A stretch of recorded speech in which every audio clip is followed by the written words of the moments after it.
need to get some sage or something. It'd be nice to have like a little. It'd be nice to have a little little podium kind of thing, kind of around it, and you just put it right there. The sage. The sage, like, or at least yeah, like, well, not. I don't know.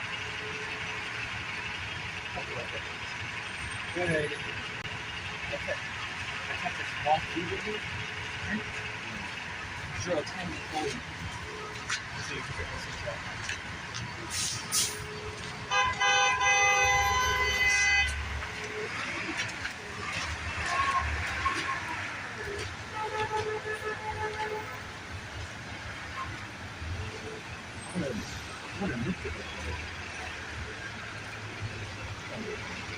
I'm gonna overdo it, no, bro.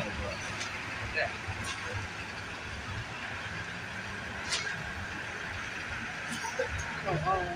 Oh, yeah. My Couch.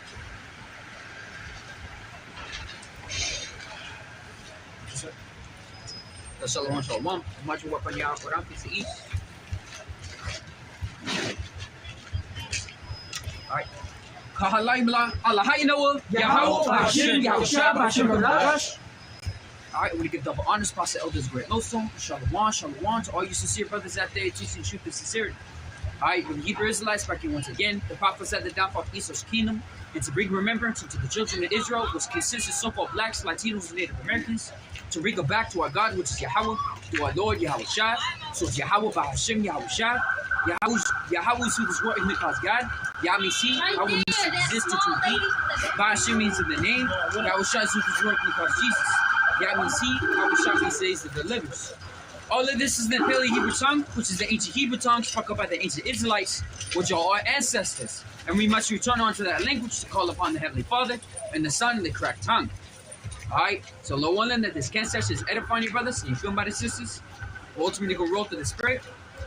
We're gonna, Lord willing, we can continue to talk about the times that we're living in. You know, in the reward that Yahawah bahasham Yahawashi has in store for those who believe, man. Alright? Because we're living in absolute beautiful times where we're watching our enemies downfall. Just like what it says in the book of Psalms. Alright? We're watching the downfall of our enemies. Alright? The one who's ruling this empire right now. Ruling this kingdom. Alright? Who spread across his philosophy to the four corners of the earth. That all the heathens are all partaking in. Alright? We're watching the downfall of our enemy. And we're going to watch the one that we're part of the elect. Us brothers that are sincere in the word of Yahawah bahasham Yahawashi, you know, we'll be able to watch the growing of the kingdom. You know, being part of the first fruits.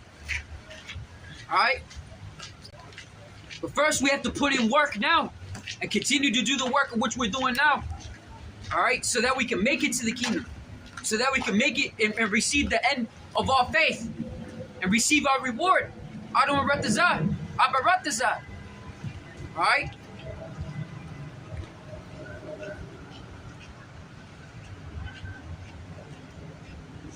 I'm gonna read the book of Isaiah.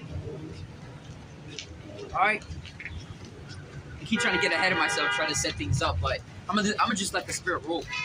I'm gonna just start with Isaiah 13. I'm gonna just read at the top. Let me get it right.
All right, let's start.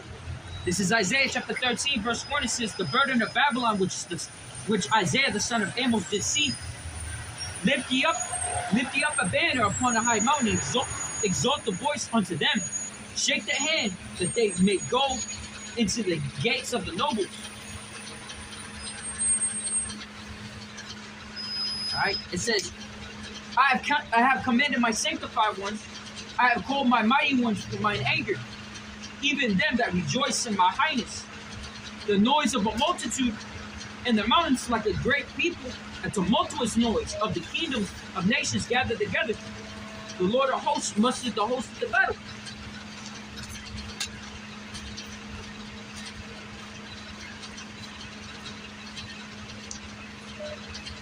Continuing says, they come from a far country, from the end of heaven, even Yahawah, bahasham Yahawashi, and the weapons of indignation to destroy the whole land.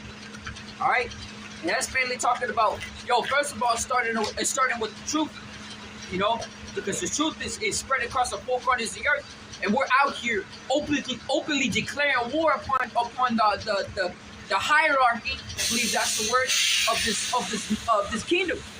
All right, of this world. All right, the ones that hide in the shadows, we're declaring war upon them by Yahawah, bahasham Yahawashi. We're coming over and heralding in the kingdom, as Apostle Rimon says. All right, we're heralding in that kingdom. All right, so as we're prophesying in the midst of our enemies, and declaring war upon them, Yahawah, bahasham Yahawashi, he's mustering the hosts of the battle, which means to call forth, to bring together. All right, we're watching everything unfold before our very eyes. All right, we're living in some very, very beautiful times, man. We call halayim like Yahawah, bahasham Yahawashi for enlightening our eyes to see this, for giving us the eyesight to see these things, so that we can behold our enemies' downfall in that coming day.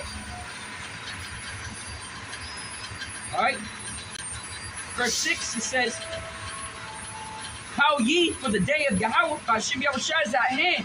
It shall come as a destruction for the Almighty." And that weapons of indignation, that's the ICBMs, man. All right, intercontinental ballistic missiles. All right, people fear nuclear war, but nuclear war, what happened? And it's part of the end of the world, man. It says the wars in the how was it? The wars of old were fought with confused noise. Let's get.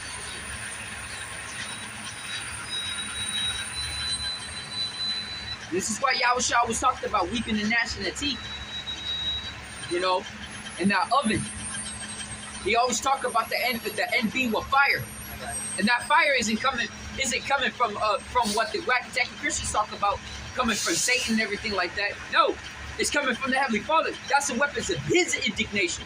He created the smiths that blow the coals in the fire, man, to create that weapon. But these wacky Christians, they give Satan and their doctrine too much credit. How they say that Satan grabbed like 2/3 of the angels and rebelled. And what the fuck? What is that bullshit? That's off. Because Satan is he's an agent of Yahawah, bahasham Yahawashi. He's an angel. He's an angel. He's the left-hand archangel. Just as Michael's the archangel on the right-hand side, Satan is the archangel on the left-hand side. All right, but Satan bows before the Most High. He serves the Most High, and he desires to serve the Most High, just as Michael the archangel desires to serve the Most High. Just as Yahawashi's meat was to do the will of his Father, the meat of the angels is to do the will of the Father as well. Them saying that it's basically on them belittling the Most High. You're just saying that the Satan gathered the 2/3 of angels and then left heaven, some bullshit like that. You just talk about that even the angels tremble at the Most High, man. The angels in heaven. Now also refers to demons too. Yeah, because the angel, the demons are angels to the left hand side. The word angel means just a messenger. All right, but if you read, if you say angel in the ancient Hebrew tongue will be malak, a malak. All right. Right here it says on Joel chapter 2 verse 1, again, there was a day when the sons of, I'm saying verbatim, the sons of God came to present themselves before Yahawah, and Satan came also among them to present himself before Yahawah. And Yahawah said unto Satan, from whence comest thou? And Satan answered, Yahawah.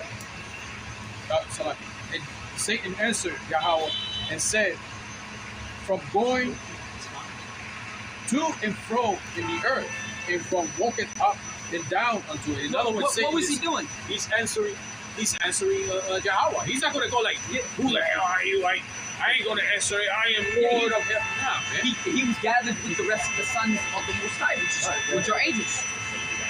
All right, and when Shaitan answered the Most High, you know, he was going up and down, to and fro in the midst of the earth. What was he doing?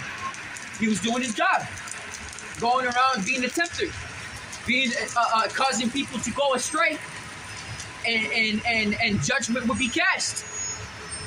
You know, he commands the left-handed angels, man. He's the archangel. He's the leader. He's the head. All right, that's what Shaitan was doing. Back again, man. You know, Shaitan is not the one. Shaitan is not the one who's going to bring the indignation of the Most High. Yahawashi is the one who's going to bring the indignation of the Most High. All right, Yahawashi is coming in the power of his Father, in the glory of his Father, and he's coming to wreak havoc. And yeah, Shaitan is going to be amongst them. You know, say he's going to be amongst them. Yo, you got Edom praying to Satan, man. You know, thinking that Satan is on this side. What do you think Satan is up for? Yeah, you're on your own. Yeah, you're on your own. Satan's going to backstab Esau. And guess what? That's his job anyway. That was his job. Yeah, to backstab. Yo, I can see Satan. Satan is like, he's waiting for that chance. Like that reminds me of a brother's dream, where they had a dream. I'm not sure if it was a brother or if it was a brother's wife, but one of them had a dream, and it was about one of these Rothschilds. It was around the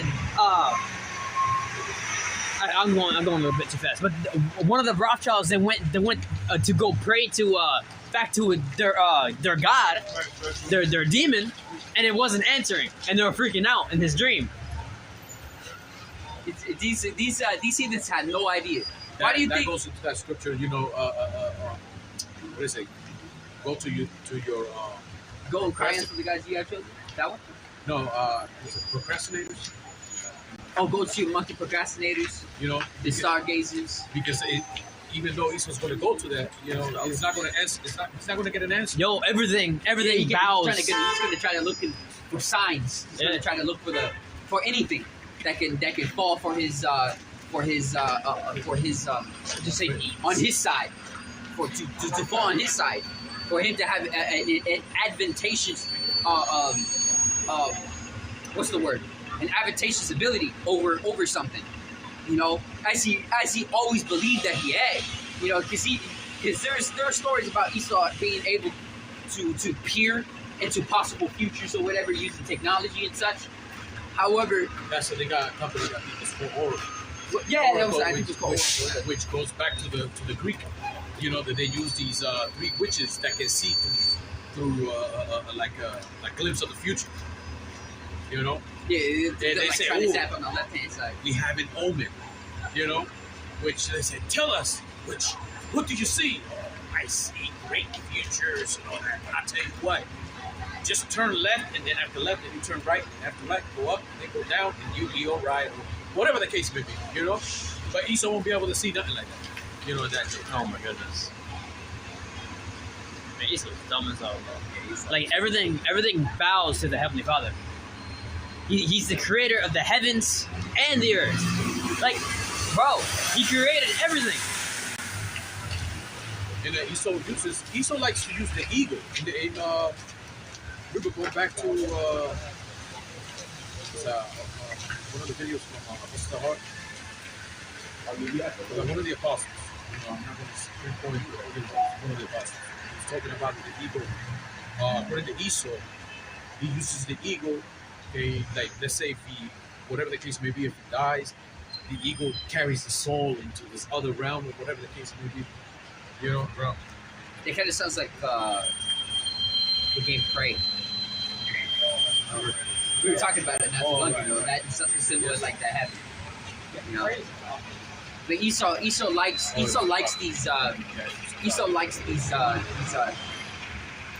paganistic ideas, whether it be from eagles to phoenixes to things like that. He enjoys these kind of things because Esau's the type of villain who he believes that if he falls, he will come back.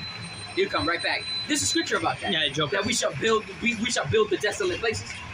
You somebody want to get that? That was yeah. You know, Esau has that mentality where even if he falls, you get right back up and try again. but that's by default. Esau does that. You know, even though it speaks about Amalek, because Amalek is first Amalek of the Edomites. is the head tribe of Esau, just as Judah is the head tribe of Israel. And you see it on the news. It's like when Yahawashi throws like a major flood or like a hurricane and destroys, let's say, like an Edomite town. You hear these Edomites talking about it. Throw down, but we will build. Pretty much we'll build right back up, and we're gonna whatever the case, we'll succeed. Wasn't that a part of that's this? That's how Esau goes. Wasn't that a part of the speech of Independence Day? Oh, Independence Day when they use that pep talk. You know, we're not going down into the night. You know, we'll. It's funny because we were talking about courage last camp, and what the Most High is going to do, he's going to break their courage. He's going to break them. He's going to break them from, like how Esau does it, from torture and such. No, but how the Most High is going to break them is pure power. That's how. He's gonna remove their hope by pure power. That's it. He's gonna show them. He's gonna show them their place, and that's how the Most High is gonna do it. Bahasham Yahawashi. All right. He's gonna show Esau his place. Esau's gonna understand, just as Antiochus did. He's gonna understand why the Most High is called Allah Shadia, all right, which means demon-like power, or the Almighty in the English tongue. All right, the Most High is Almighty. He's omnipotent. He's omniscient. Ain't nothing you can do against him. He created the heavens and the earth, and he created the very tools and the elements that you use to create your weapons. I always, ever since I was younger, especially in the faith, coming into this knowledge, that was the main thing that made me think about it in my head. Esau's going to go against the Most High. Most High created the heavens and the earth for things the things that we see now were not created by things. We're not created by the things that we see. All right, which are seen. Most High created things, into existence. Esau's creating things from things that already exist. So how the hell is he going to fight against the Most High? Make it make sense. How is he going to fight against the highest? This dude is a moron. He's a pure-blooded moron. But the Most High created him to be that way. He's that broken vessel. He's that broken vessel. No matter how much you try to pour into it, it's going to pour right out. That vessel's going to be, it's made to be broken. All right? He's a vessel of dishonor, man.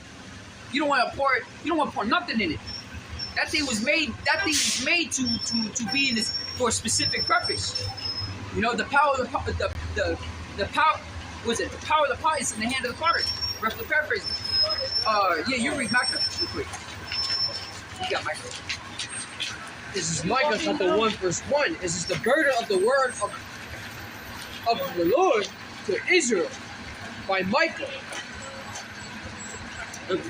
Shout louder if you can. This is the burden of the Lord to Israel by Micah. I think it's Malachi. It says, I have loved, this is verse 2, I have loved you, saith the Lord. You start at one. Oh, no, you read mine. Yeah. I have loved you, saith the Lord. Yet ye say, wherein hast thou loved us? Was not Esau Jacob's brother, saith the Lord? Yet I loved Jacob, and I hated Esau, and I laid his mountains and his heritage waste for the dragons of the wilderness. This is whereas Esau saith, he was impoverished. But we will return and build the desolate places. See, Esau got that mentality. That's why Esau loves the idea of phoenix, and this is why Esau loves the idea of eagles. You know, because he believes that eagles will take him to a higher place. He believes in eagles. That's why he believes in that. Like, he thinks that eagles going to take his spirit and stuff like that. What he really believes is that he will be able to ascend into higher planes. That's ultimately what he thinks that he's going to. That's why in the book of Isaiah, you know, it talks about him thinking that he's going to sit upon the throne of the Most High. He really believes that he will be able to ascend to a higher purpose. You know, this dude is very ambitious. He's very adventurous. You know, and that's how the Most High is going to break him. He's going to show him the pure power. Esau's never going to be able to understand. That's why he fears these chariots, because he tries to understand how the chariots works. That's why that's one of the reasons why he gets worried in the multitude of his counsels, because he's going to try to figure it out with his scientists and his philosophers and his stargazers, all sorts of people, and they're all not going to be able to figure it out. They're going to try to replicate it, but it's going to be like how it was in Iron Man. Everyone remembers Iron Man 1?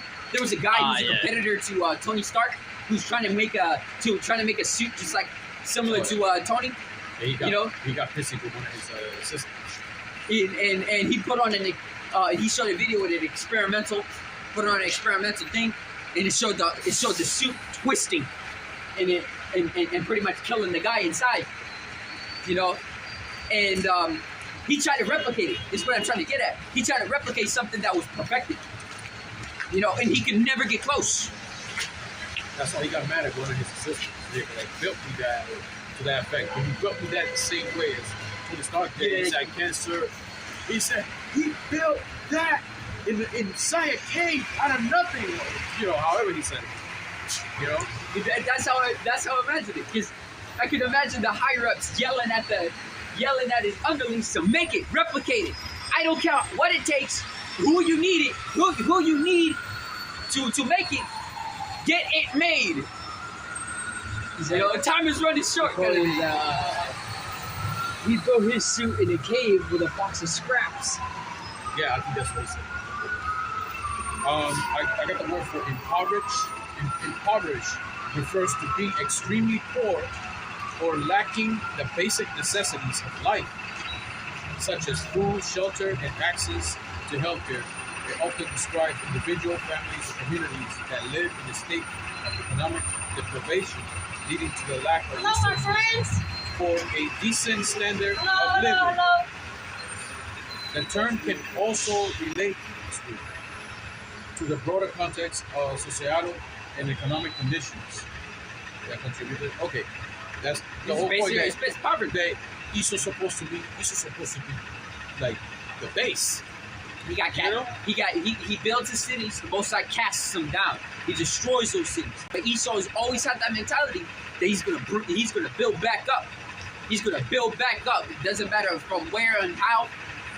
No, in the kingdom, you're never gonna build back up. You're never gonna have a It says what was it? Prepare slaughter for his children for the iniquity of their fathers, so that they shall not fill the face of the earth with cities. From the paraphrase, they're like roaches, man. Yahawashi ultimately, you know, in the kingdom after 1,000 years, he's going to bury us. He's going to bury him. That's below base. That's pretty much like destroyed. Like no more. No more the house of Israel. That's it, man. haven't finished the verse.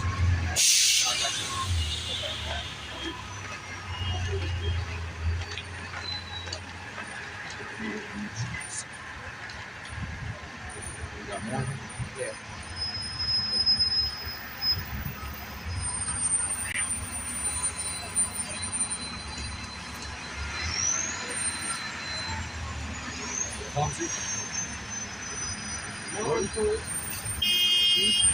Let's start verse 4 again. This is Malachi chapter 1, verse 4. This is where it has. Edom saith, we were impoverished, but we will return and rebuild the desolate places. Thus saith the Lord of hosts, they shall build, but I will throw down.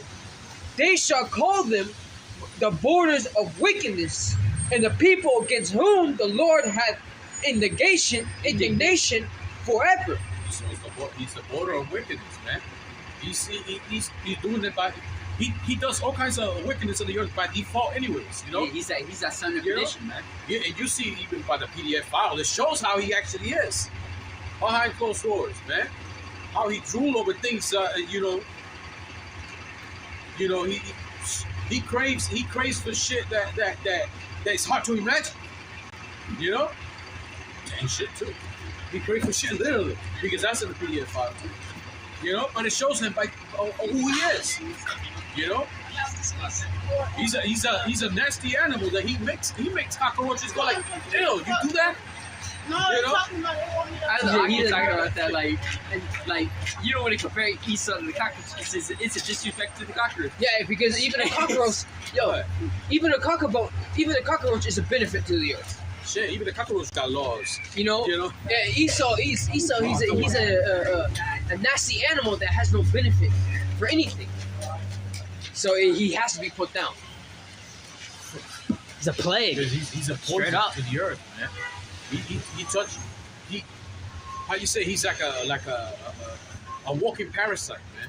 Man, He what the destroys hell? everything he touches, man. He literally, man, one of them even said that if he dies, he wish he comes back as a virus. My girl. Yeah. What the There he hell, goes. bro? There he goes. Wait, you guys didn't know that? I didn't know. You didn't know that? I'm gonna read verse 5. I forgot who said that. I don't know. I know. It was some higher guy.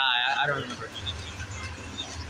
But I remember brothers mentioning him before. I also saw him before. I seen him on a video before. And he said that. He said if he dies, he wishes that he comes back as a virus. He's a poisonous creature. That's what it is. What? He's just a poisonous creature.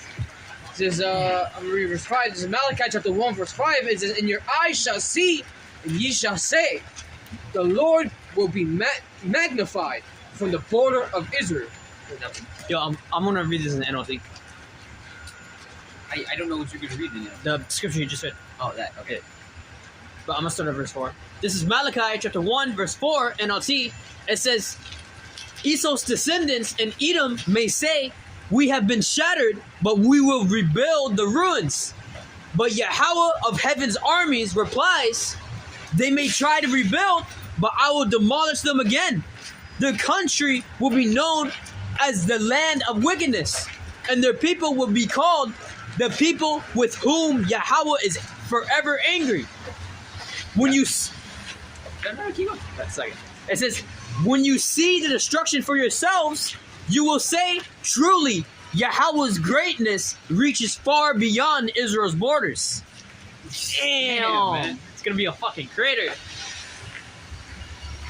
You see, we acknowledge Yahawashi Yahawashi and the things that He has done for us.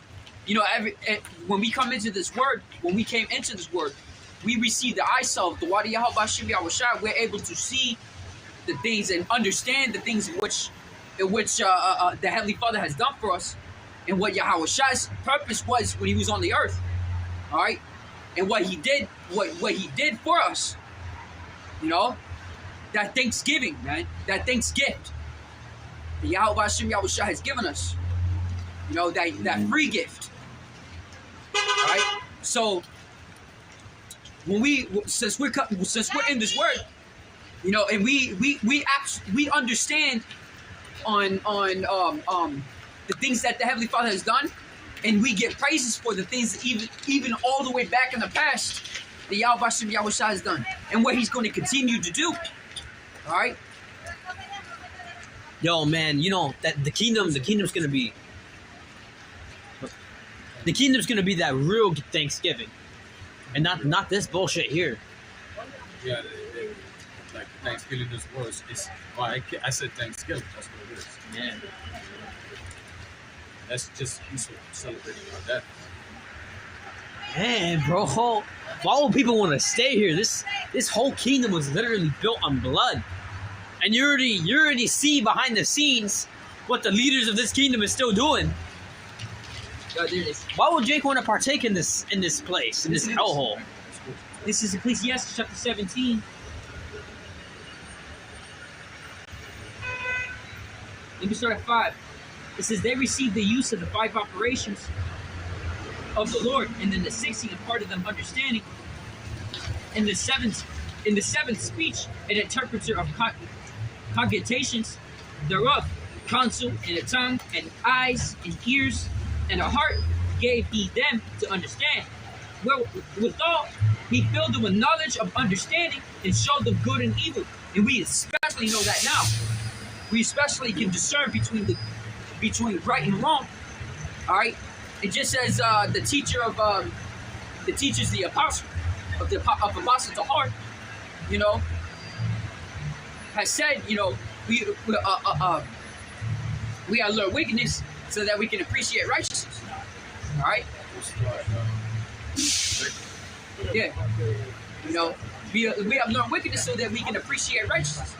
You know, and I was listening to a bit of Elder Maka'ala, and he played a little bit of the clip too. I think this was from Abba Bivens, but correct me if I'm wrong.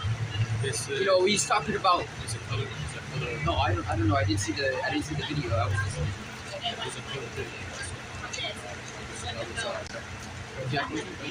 But he says, I don't remember how he said it.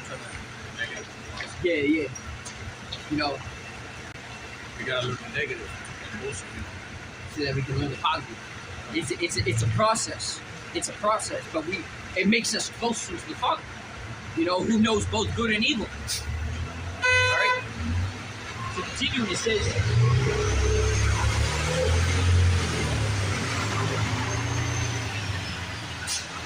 verse 8. It says, He set His eye upon their hearts, that He might show them the greatness of His works. And only I was going to say it. Verse 9, it says, He gave them to glory in His marvelous acts forever, that they might declare His works with understanding. Verse 10, and the elect shall praise His holy name. Why is that? Because the elect is going to be the ones who truly understand it from deep down, man. From like going to understand everything that the Most High has done, you know, and the purpose of it. You see, Israel back then, they thought the Most High didn't love them because of things that they were going through. Even prophets like Job, even prophets like Ezra, you know, who received visions and such, had questions of the same. If we were the chosen people, why do we have to suffer afflictions and such? If the earth was created for our sakes, why are the heathen ruling over us? Us being in the spirit that we are in now, through Yahawashi, we're able to understand these things. You know, we're able to understand and see things in which prophets in the ancient times desire to see and understand. Even the brothers during the time of Yahawashi, they desire to understand it. We know more than how the brothers back then do, because this is the last time. Those brothers are back again, of course. May have different names, you know, may look different. Different backgrounds. You know, different backgrounds, but have a similarity. You know, those men are back again, man. And they now learn much more than they had back then. Though they don't know their past life, of course. You know, But now we're able to. The main point is that we're able to understand why Yahawashi has done this, and we give ultimate praise, honor, and glory unto Yahawashi. Bro. You know. But these people out here, they still don't understand it. 2/3 of our people never understand it, man. But they don't understand it. They challenge us. They buck up against us. And the heathen especially don't understand it. And they try to prove us wrong, man. They try their utmost to prove us wrong, but they always hit in a stone. They're always hitting a wall. You know? There was something Yahawashi said about that. But I'm trying to remember what exact chapter it was. We're talking about that if any man come against you or something like that. It won't be worded like that though, but let me see if I can find it. It's in Matthew around. See.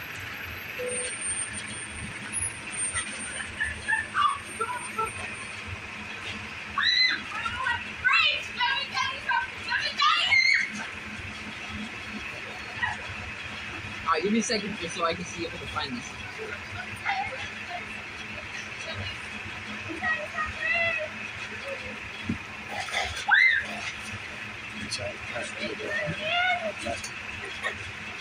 It basically has to do about if people come against you.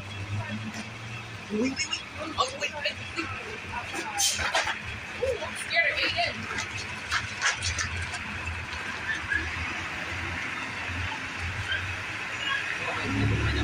Yes, I got it. Alright, back to the water Yahawashi.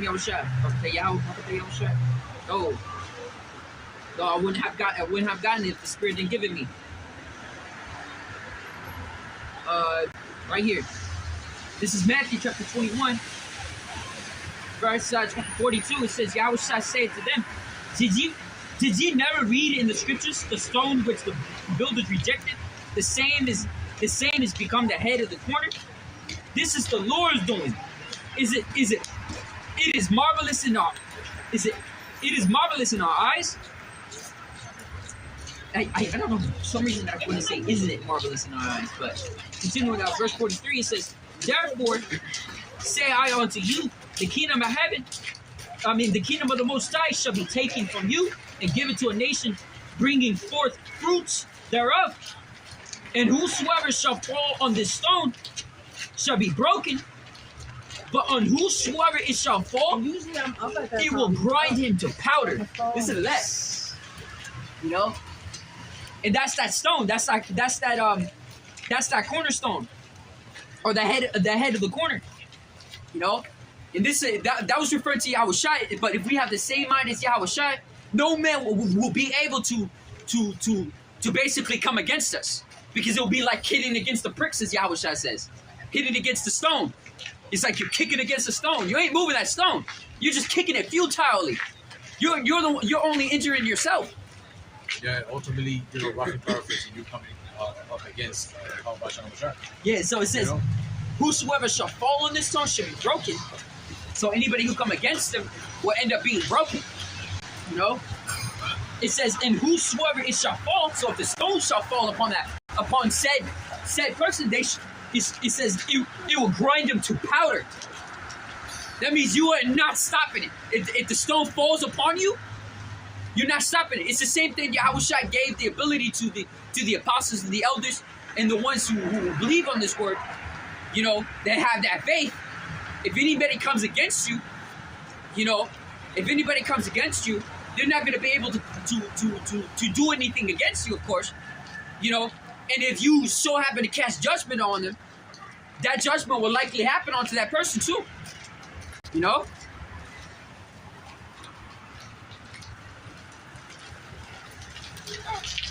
That was it. That was the main point. Let me see. Yeah, that was the main point.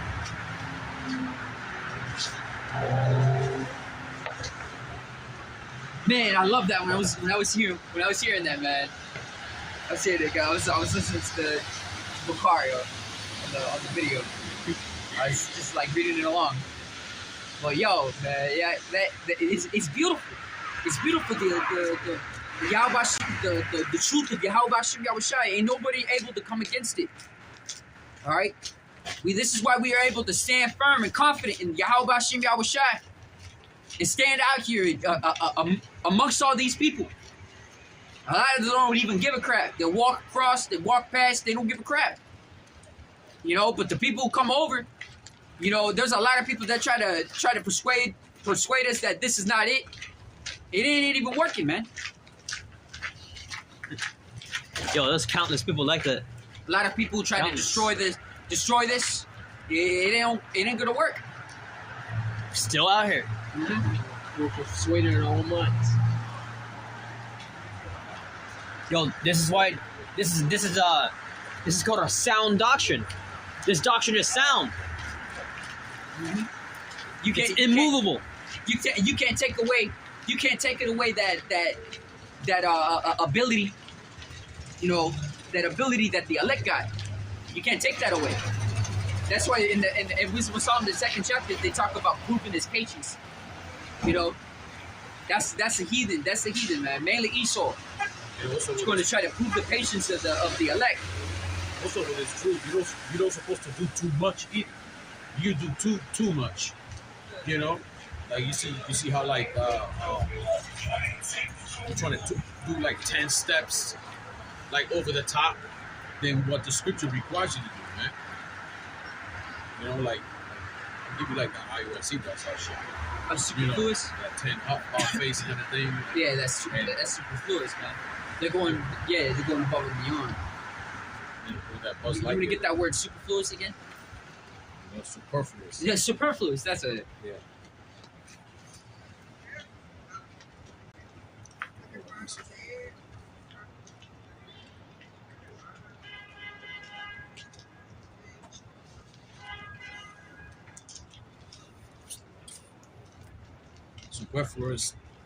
Superfluous.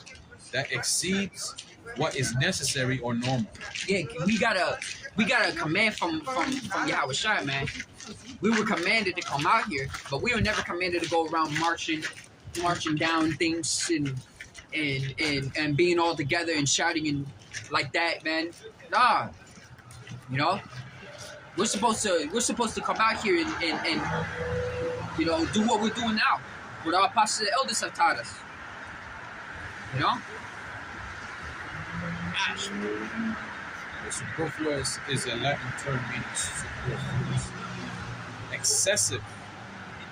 It refers to something that is unnecessary, excessive, or more than what is required in various contexts.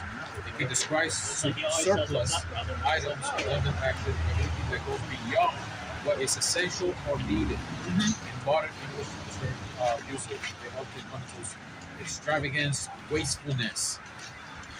It goes back to vanity because when you do too much, in the scripture that doesn't require it, you're basically going back to vanity. You see the way that a lot of these superfluous dudes act. You know, it's not edifying. It's not edifying. It's like calling over. It's like calling over somebody. You can clearly see if you're a man of the spirit. You can clearly see that man don't got the right spirit on him. You know. And you're still calling that man over so that you can make a content for your video. Like the that's a superfluous attitude. You know, was it not said in the scriptures that you know, that we're only out here for sheep meat for repentance? You know. Like debate, that's superfluous in itself too. It doesn't build anything. You know, all it does is just. It will entertain the anybody that is not in this truth, pretty much. That's it. You know, doesn't teach nothing.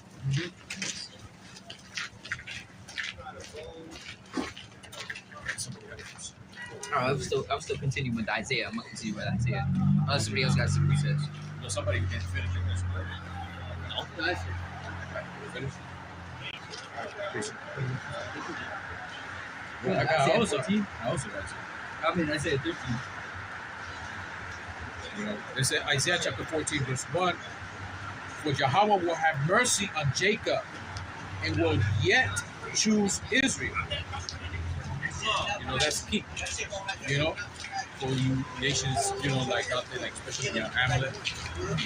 Or you know what, Ishmael. He's another one because Ishmael at one point he said that we had a shot, and now like the Most High don't want us. They want now the Most High wants them. According to who? You know, according to who, man? You heathen are stupid. You know, you heathen are stupid. It reminds me of the book of Psalms. Let's see if I can get this. Psalms.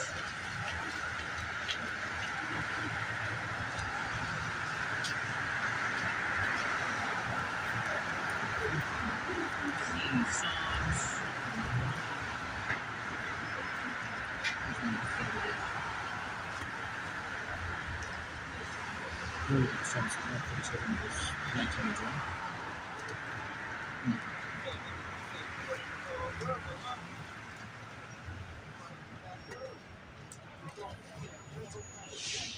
Because the promise only rests on Jacob, man. You know that these other heathens like Amalek would say, he just stops with Abraham. That's it. But you notice they never mention Isaac. They don't mention Jacob. Well, the promise starts with Abraham, and it rested on Jacob. How come they don't say that, Jacob? And when you say something against them, no matter what, then they call it anti-S. Which goes back to Shem, anyway.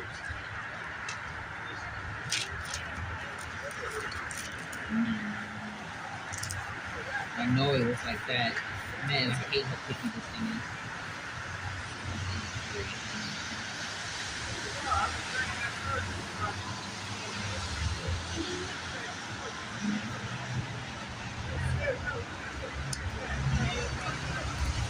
Yeah, I'm gonna be real quick. This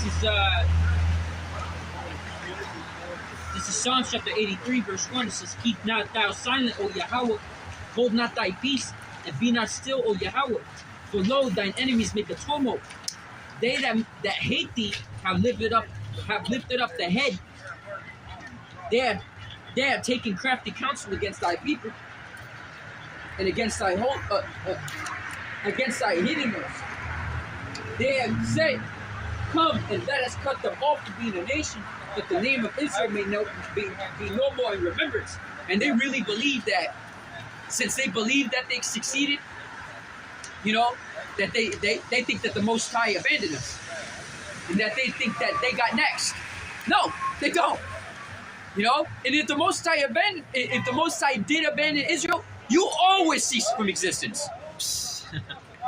The whole ordinance of the heavens will cease from existence, because that's the only time that the Most High will abandon Israel, according to the Bible, according to the scriptures. That means you yourself will cease from existence. You guys are stupid, man. You heathens are so narrow-minded, so tunnel vision, man. Man, these the heathen nations are accounted as spittle. A drop from a bucket. Ain't nobody looking bucket. back at a drop from a bucket.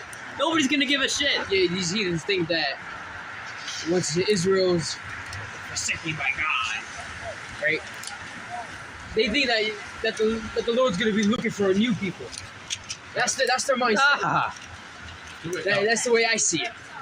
Esau's twisted mind, like especially Amalek, they think that they have a chance of redemption, and they're all twisted mind. But you lost your shot when you saw that, when you saw your birthright for a bowl of chili, like Yahawashi said, for a bowl of chili, you saw your birthright. You decided you want to be that spittle in that bucket, man. Instead of becoming a Joseph, you want to be a piece of drop in the bucket. So I was gonna say that for these heathens, man, without us, they would have been gone and done away with a long time ago.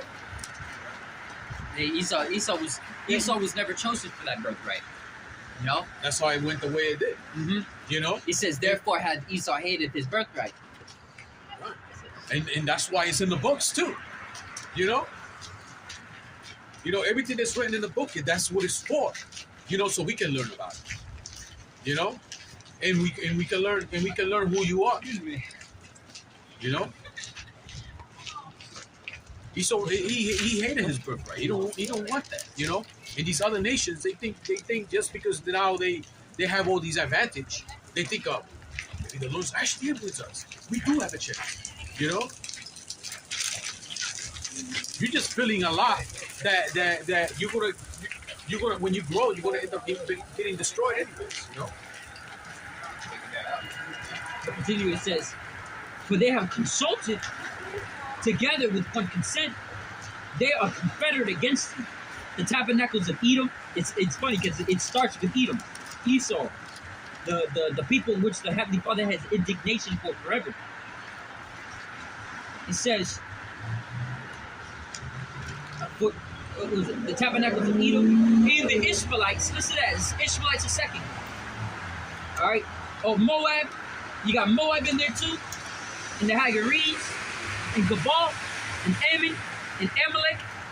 And Amalek is a tribe of Esau. All right. It says the Philistines with the inhabitants of Tyre, or Tyre, depending on how you want to pronounce it.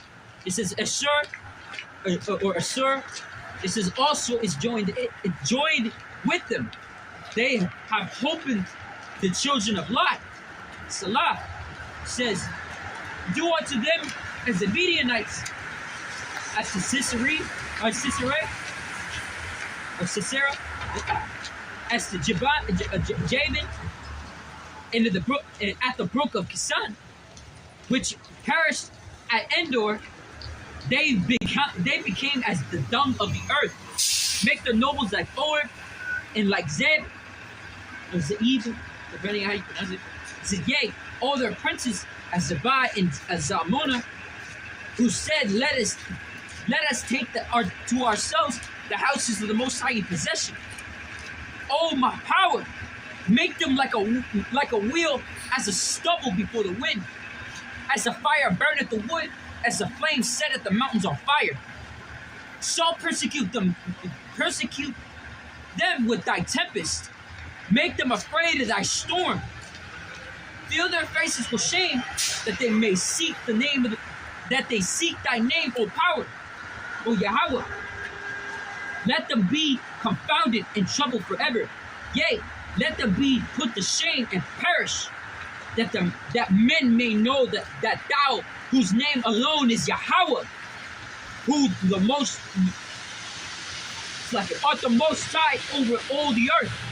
And that's right, because the most, Yahawashi, is the most high over all the earth. Bahasham Yahawashi, man. Yahawashi being the only begotten son.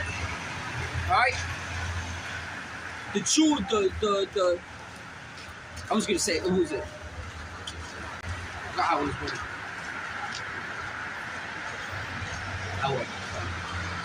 The word tabernacle, it goes to dwelling place. Oh yeah. Or habitation. Yeah. You say a tent too. A tent. If you look in here, tabernacles, for example.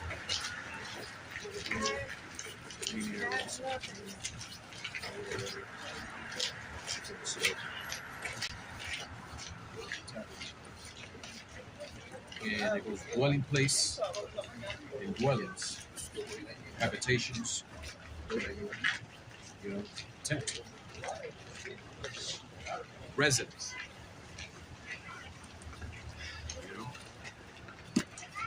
So it's talking about the house, pretty much the house of Edom.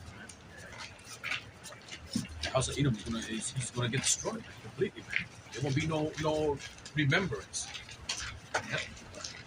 Just like Esau, you notice his intention is to erase us completely. And it shows his perpetual hatred against us. Like he just wants us wiped off the face of the earth.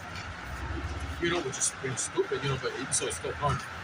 It's narrow-minded. It's the evil. Because so it's the same thing that is going to happen to Esau. You know, but it's gonna be literally now to the point now that there will be no house of Esau. All right, this is continue with Isaiah. Oh, I didn't know.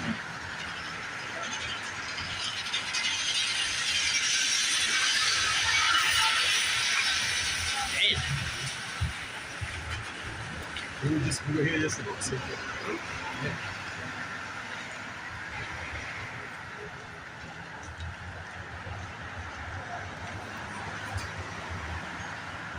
Look at that. In Amplified Bible, it says,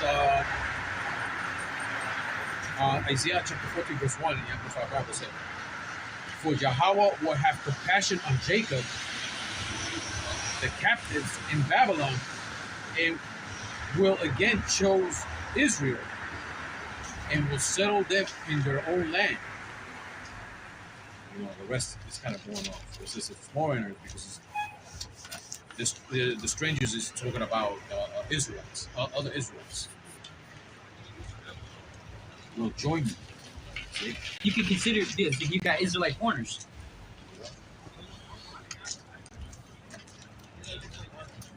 I'll read it on the You remember the best example, the best example for that is how it says in the book of Ephesians. You know that Yahawashi, he broke the middle partition between us. You know. Let me just hit that up real quick.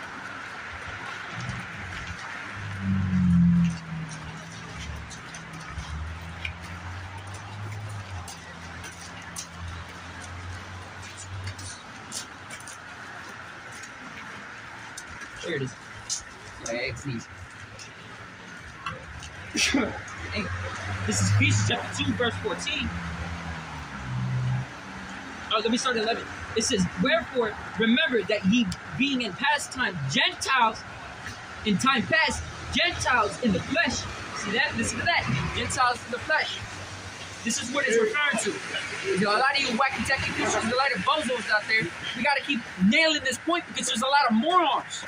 Man, ever since I was small, I remember telling my dad that I always thought that I can at least negotiate with people, like talk to people, try to make them understand. Man, as I got older, I started to realize that there are actual stupid people. Like that, no matter how much you try to explain to them or negotiate with them or prove them wrong or anything like that, they still will never get it. Either that they either get it or refuse to accept it because they have too much pride or anything like that. It's just so many scenarios on why they won't take it, you know. But the Gentiles is referring in there is not referring to the heathens. It's referring to Israelite foreigners, Israelites who have fallen away from the customs of their forefathers. All right, you so-called blacks, Latinos, Native Americans, all of us in America, all of us are considered Gentiles. You know, all of us, every single one of us, we were considered Gentiles before coming into the faith, before coming in and learning that we're Israelites. We're calling ourselves the bywords of the heathens that gave us this name, or we're calling ourselves in the title of the heathens.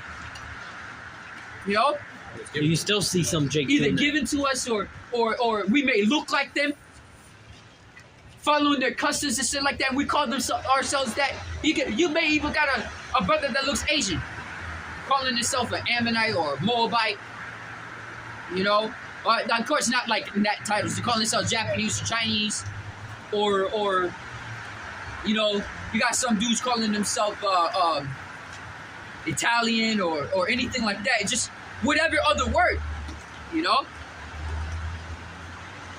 But before coming into the faith, that's what we believed that we were. But coming into the faith, we understand who we are now, man. All right, we were all Gentiles, but they still Yahawashi, and through Yahawashi's blood, our Lord, man. You know, we're able to come in and are regrafted in to the body of Yahawashi. You know? So I'm gonna continue. It says, wherefore remember, in Ephesians chapter 2, verse 11, it says, wherefore remember that ye being in time past Gentiles in the flesh, who are called uncircumcision by that which is called circumcision in the flesh, made by hands, that at the time you were without a Mashiach, being aliens from the commonwealth of Israel, and strangers from the covenants of promise, having no hope, and without the Most High in the world. And I want to put this out here real quick, you know, because it was pointed out by Sir Naki, man, you know. But a couple camps ago, I should correct myself when I said, you know, that the tribes don't matter. The tribes do matter, all right. But we don't know what tribe exactly we're coming from, like we're actually from, because we could be from any tribe, you know. But the tribes do matter, so don't get that in your head and be dumb about it, you know. The tribes do matter, because as it says in the book of Revelations, that there's going to be 12 gates, you know, each representing each tribe. And they're going to be all adorned with gems, you know. That's why the tribe chart is right there. Because it matters. It does matter. You know, the identities of our people. It does matter. You know. So I just want to clarify that, you know, because there are sheep and there are sheep out there that may take that and immediately think that tribes don't matter, but they do matter. You know, we don't know exactly what tribe we're coming from or anything like that, you know, but they do matter. Continuing, it says, this is Ephesians chapter 2, verse 11 again. It says, wherefore remember that ye being in times past Gentiles in the flesh, who were called uncircumcision by that which is called circumcision in the flesh made by hands, because back then there are people in the land of Israel that still follow they still tried to follow the law, statutes, and commandments. A lot of them were hypocrites, you know, a lot. And knew about their forefathers, Abraham, Isaac, and Jacob, and the rest of our forefathers, right?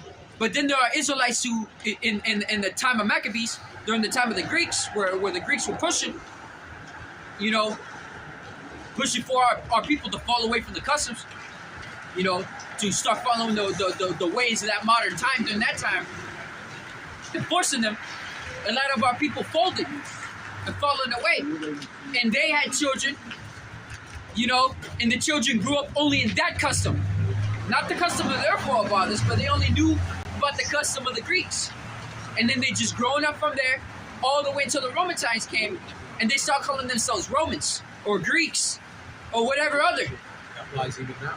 Applies like you know, Jake.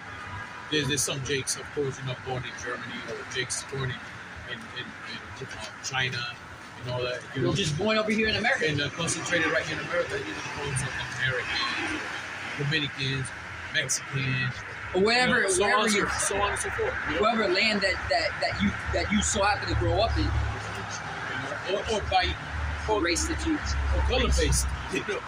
You know, like Judah. Judah calling themselves black. And black is just a color. It's not even a nation. That's the most lost tribe right there. Is Judah. Don't even know who the hell they are. You know, don't know where they come from. And you know, if they ask a question, they say, "Oh, you just come from Africa." Yeah, but guess what? Africa got many countries within that continent too. Many locations. You know, so what part of that? You know, so Jay, you know. Like, Judah don't come from that. The Northern Kingdom. The Northern Kingdom is stupid though, like because a lot of the Edomites they call the Northern Kingdom if they have dark skin, because that's our natural skin tones. We have dark skin, all right.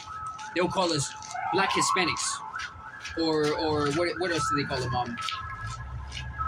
A Black Latin, right?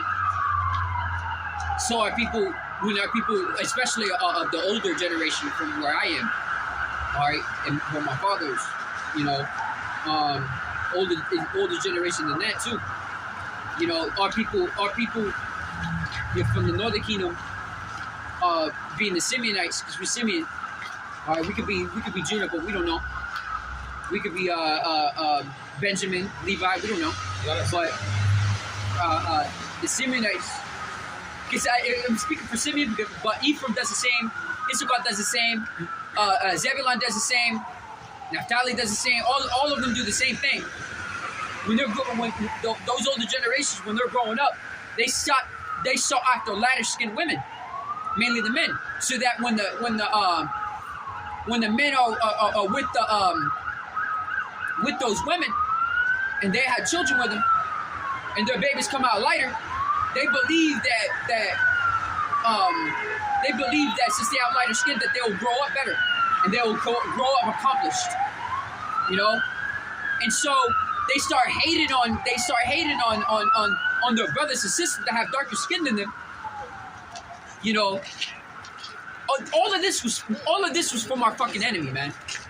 But they start hating on all people, you know, and it just growing up from there, you know, the hatred of our people. But of course, that's still the curses.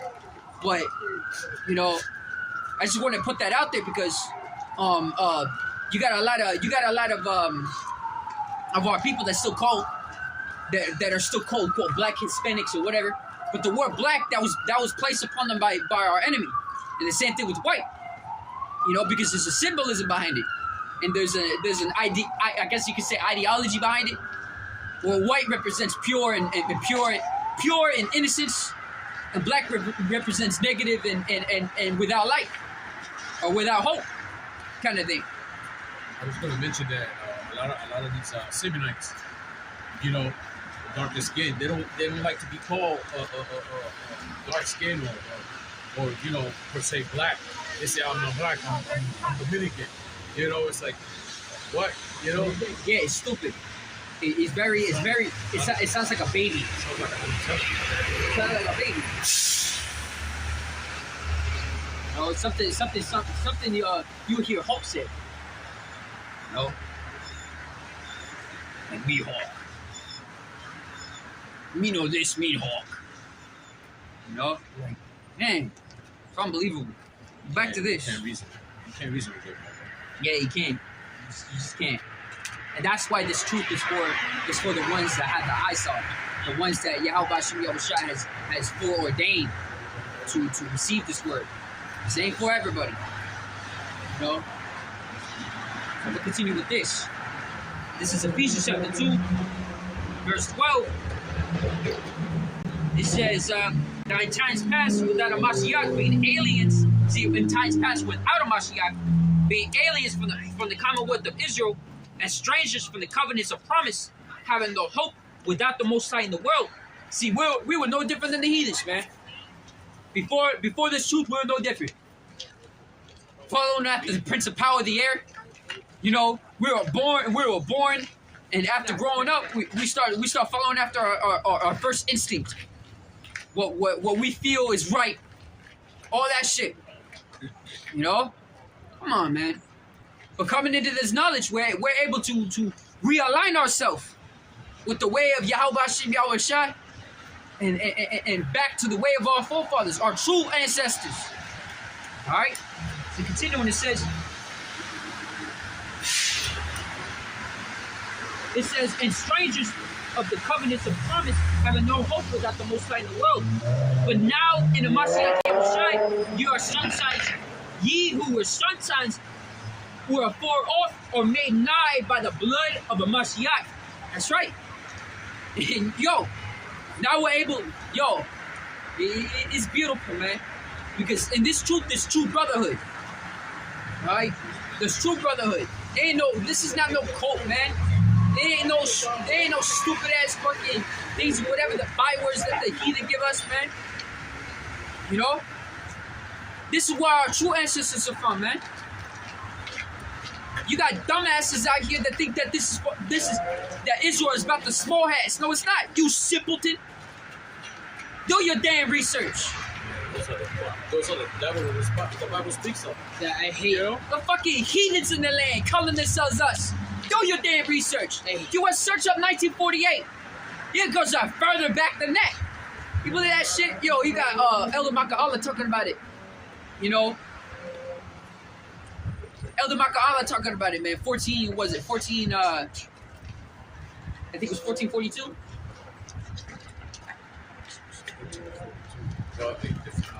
Yeah, Elder Maka'ala was talking about it. You know, when Christopher Columbus was coming over. 1492. 1492? Oh, 1492. okay.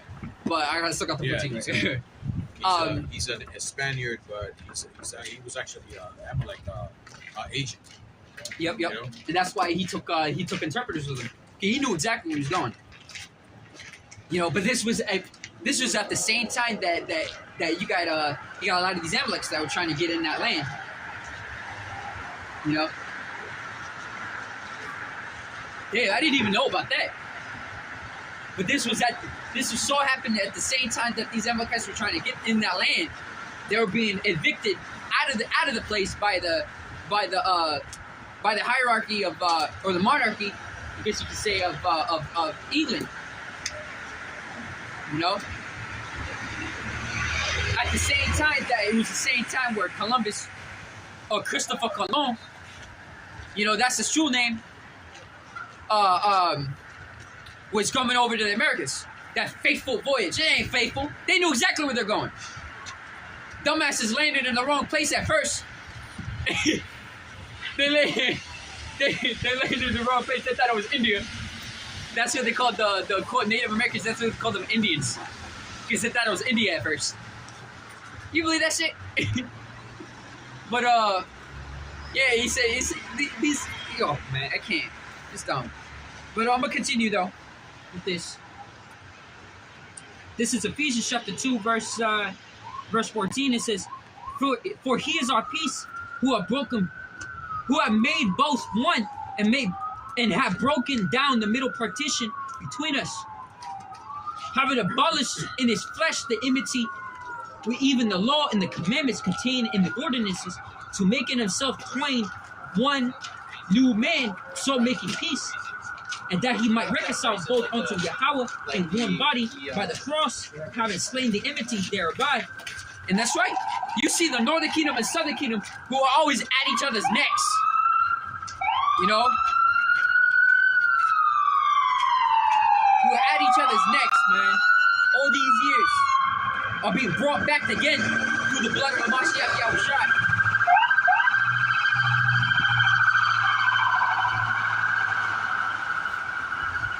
Why do y'all bahasham Yahawashi, man? This is true brotherhood. It isn't how a lot of these bozos out here think, you know, what a brotherhood is. No, this is true fellowship. It says, and came and preached peace to you who were afar off, and to them that were nigh. It says, and through him we both have access by one Spirit unto the Father. Why do y'all bahasham Yahawashi?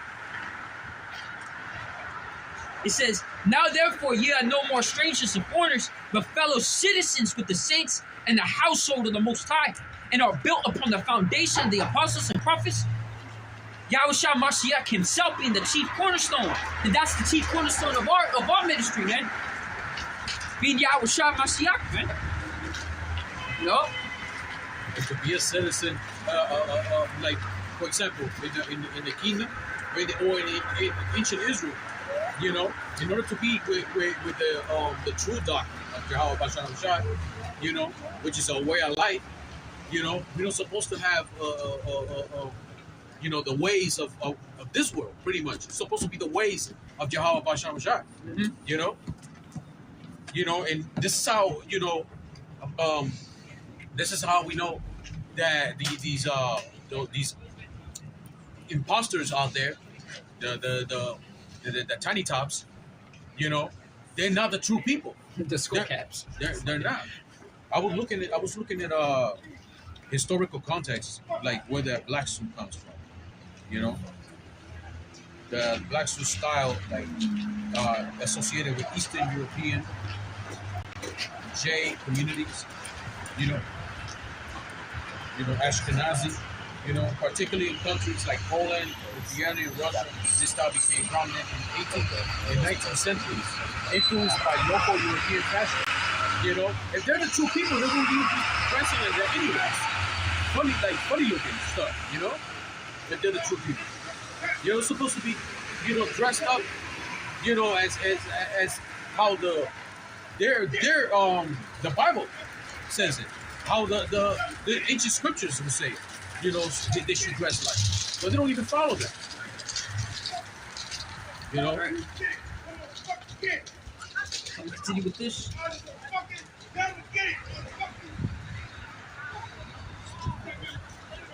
Yeah, I'm done with that.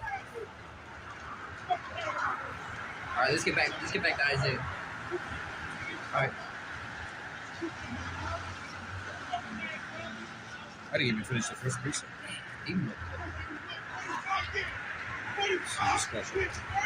This is Isaiah chapter 13, verse 6. It says, "How ye, for the day of Yahawah is at hand. It shall come as a destruction from the Almighty. Therefore shall all hands be faint, and every man's heart shall melt. And they shall be afraid. Pains and sorrows shall take hold of them. And they shall be in pain as a woman that travaileth. They shall be amazed at one another. Their faces shall be as flames. Behold, the day cometh, saith Yahawah." Yahawah. Oh, it's like it. I skipped you ahead. Let me read it again. It says, "Behold, the day of the Yahawah cometh, cruel both with wrath and fierce anger, to lay the land desolate. And he shall destroy the sinners thereof out of it. It says, for the stars of heaven and the constellations thereof shall not give their light, and the sun shall be darkened in its going forth, and the moon shall not cause the light to shine. And I will punish the world for their evil, and the wicked for their iniquity. And I will cause the arrogancy of the proud to cease, and will lay low the haughtiness of the terrible." Damn, man. This place is very proud. These people walking around. You got men wanting to be women, you know, and they're walking around all proud. Like, ain't nobody gonna touch me. Ain't nobody gonna screw me, kind of thing. Yo, man, this place gotta go. I got Joel chapter 2, verse 1. "Blow ye the trumpet in Zion, and sound an alarm in my holy mountain. Let all the inhabitants of the land tremble, for the day of Yahawah cometh, for it is nigh at hand. A day of darkness and of gloominess, a day of clouds and thick darkness. As the morning spread upon the mountains, a great people and a strong, they had not been ever the like, neither shall be any more after it, even to the years of many generations." It says there shall not be any more after it, even to the years of many generations. If this is referring to, let me see. That's something like that. Yeah, because there shall be there was nothing like it even to the foundation of the earth. You know.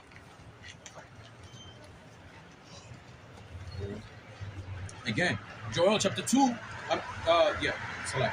Joel chapter 2, verse 2. "A day of darkness and of gloominess, a day of clouds and thick darkness, as the morning spread upon the mountains.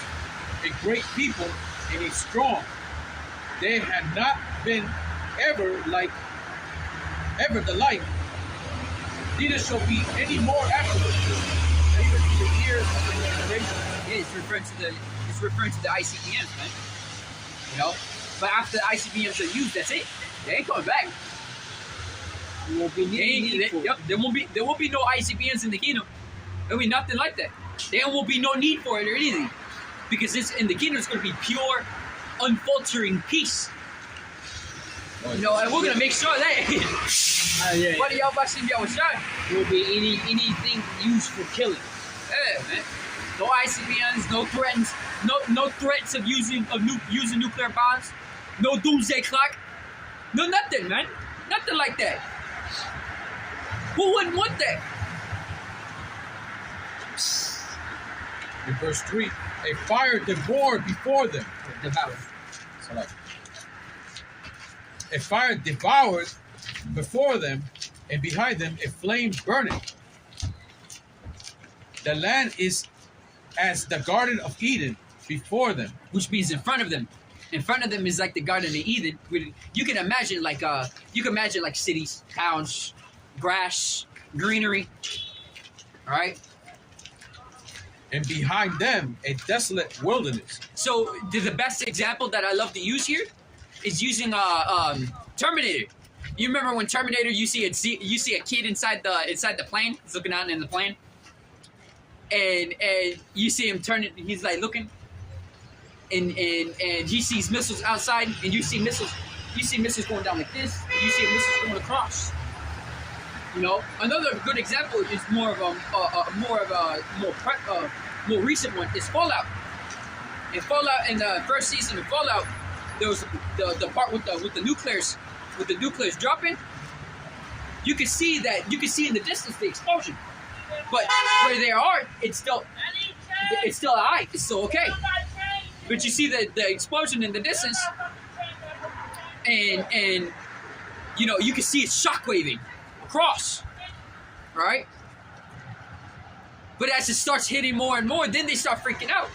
But in here, you can imagine it. You can imagine it like a POV from the nuclear perspective.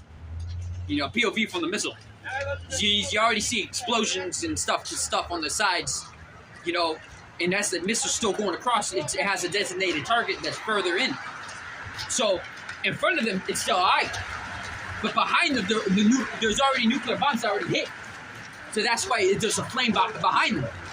You know when it shows the missiles coming out of the silo in that movie intro? It shows the missiles coming out of the silo, but it has these two MP guards guarding the gate of that where the nuclear silos are, and they're caught by surprise because they see the missiles already coming out of the silo. They go like, "Oh, coming up," and they just got the news that pretty much. I mean, it's not like they were watching the news, but they caught by surprise, like, "Oh snap!" They hit that button. Wait, Yeah. on what? On that in the beginning of that Terminator. Okay. I was It shows the missile coming out of the silos and MP like this. The missiles start coming out. They go like, not just that. because it's not like they watch the news. So Remember the farmer. the farmers, Yeah, the track. they're all surprised. They're all surprised that judgment is coming.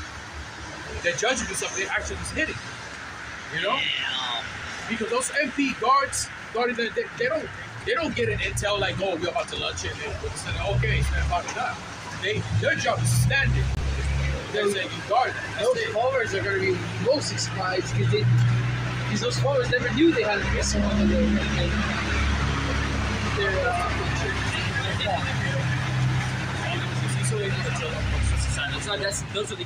Those are the critters.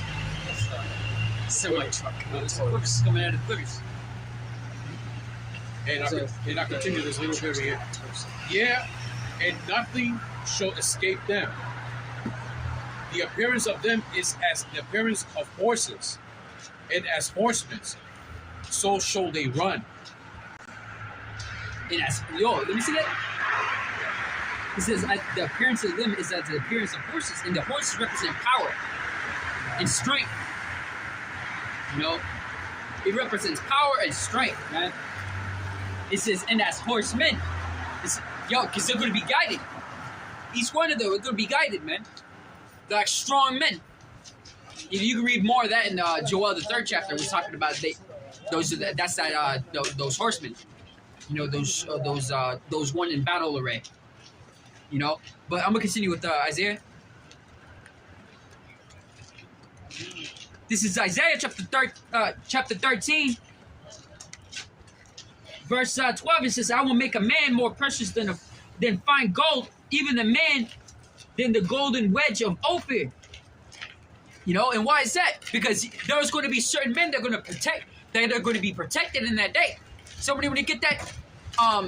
Was talking about ye shall be a joy heart. I'm gonna get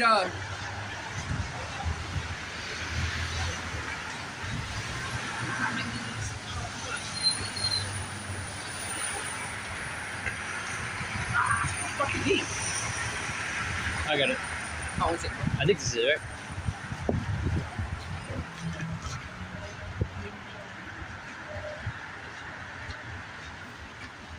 Yes, that's it.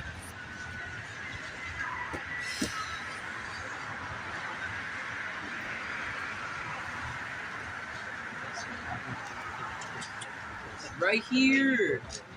This is Wisdom of Solomon, chapter 4, verse 1. It says, better it is to have no... Oh, that's the wrong one. Verse 3. Chapter 3, verse 1. It says, but the souls of the righteous are in the hand of Yahawah, and there shall no torment touch them. In the sight of the unwise they seemeth to die, and the departures take up for misery. And the gone from us to be utter destruction, but they are at peace. For though they be punished in the sight of men, yet is the hope full of immortality. And having been a little chastised, they shall be greatly rewarded, for Yahawah proved them and found them worthy for himself. As gold in the furnace as he tried them, and received them as a burnt offering. And in the time of their visitation, they shall shine to and fro, shine and run to and fro, like sparks among the stubble. They shall judge the nations and have dominion over the people, and the Lord shall reign forever. They that put their trust in them shall understand the truth, and such as be faithful in love shall abide with them. For grace and mercy is to his saints, and he has care for his elect. But the ungodly shall be punished for according to their imaginations, which have neglected the righteous and forsaken the Lord.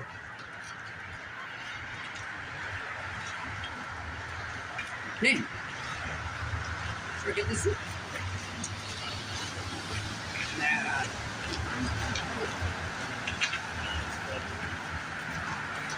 Say 65.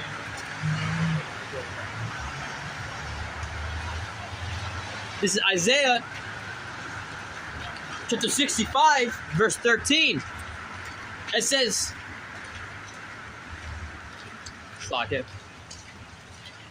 therefore, thus saith the Lord Yahawah, behold, my servants shall eat, but ye shall be hungry. Behold, my servants shall drink, but ye shall be thirsty. Behold, my servants shall rejoice, but ye shall be ashamed. That's right. My servants shall rejoice, but ye shall be ashamed. And it reminds me of that scripture says, we keep mentioning it every camp, but this is the time that we're living in. We're growing closer and closer to the end, right? So as the scriptures talk about, it says that faith the truth shall stand and faith shall wax strong. You know? So read that last sentence. It says, behold, my servants shall rejoice, but ye shall be ashamed. We shall, no wonder that we're part of the elect. Abba Brataza, Yahawashi, Yahawashi Brataza.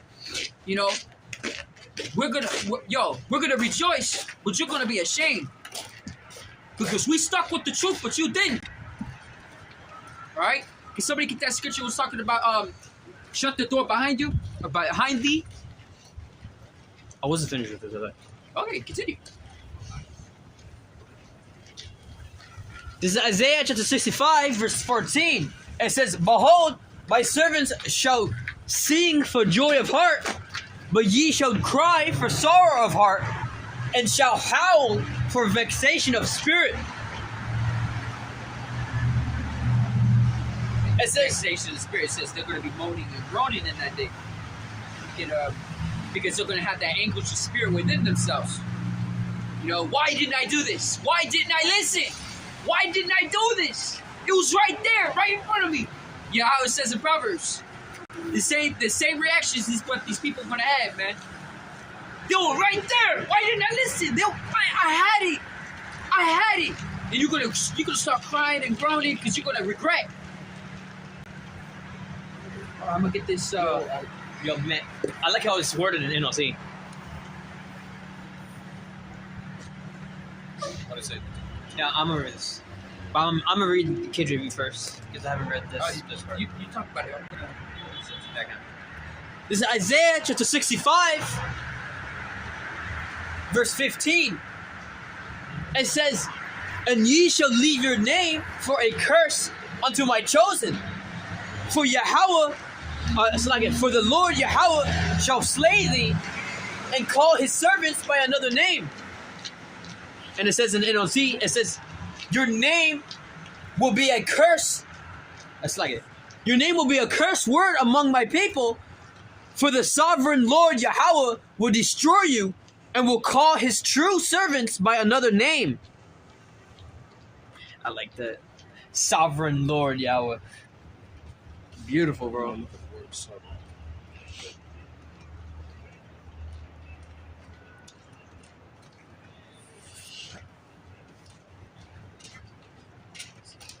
Oh, I found it.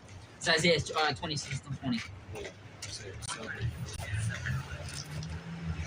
Can't find the one you said before. You never said. Oh, that was it. Just find it. It's not just like we're crazy. I'm not going. Gang. Yo, that's the spirit. Bro, coming back. Yo, more Yo, consistent. that's the A lot of spirit. jigs out here, man. He just crossed my mind right before he came over here. He just crossed my mind. Bro's more consistent than most of these jakes, man. Yo, what the fuck? Hey, he's Yo, that's Never mind. funny. That's funny. Sovereign. It's as a noun, is supreme ruler or monarch who possess ultimate authority and power over territory or state. Nigga's just gonna keep walking, and every time he sees us, I'm just gonna keep saying that. Fucking NPCs, bro.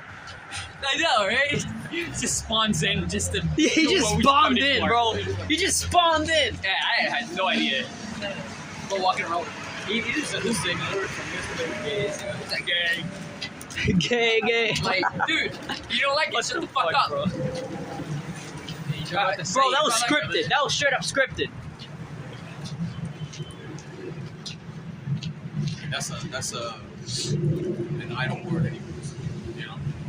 Yeah. Honestly, I don't really want to react to it anyways. He's not worthy of our attention. Bro, Nah, bro. Bro's an heathen. He already knows what's going to happen. You know, He's gonna he got it answer. in the back of his head. He's gonna answer to us. Yeah, Bro, still on both, I man. personally want him.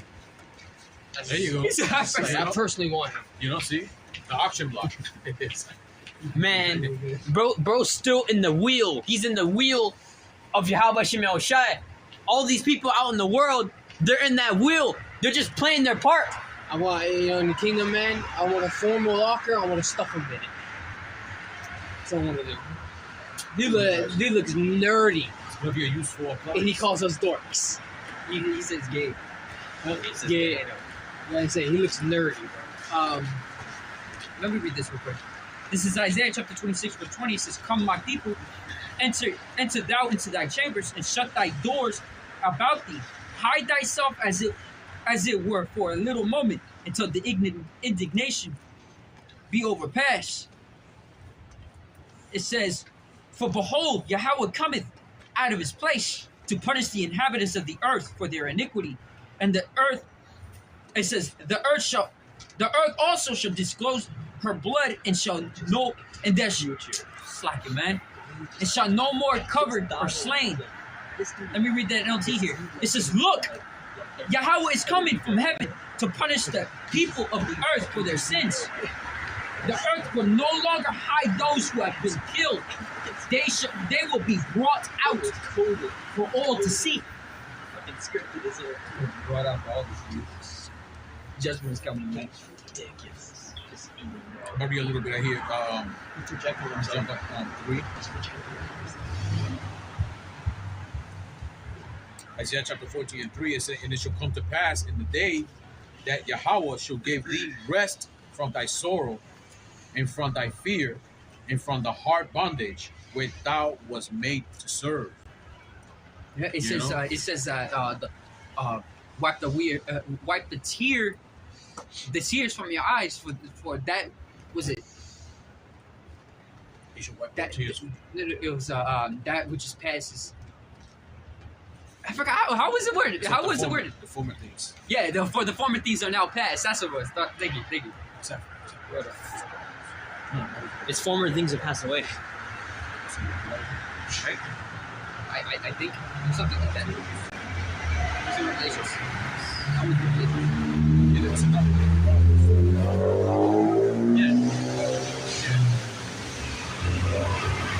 This one, right? Yeah. You can read that.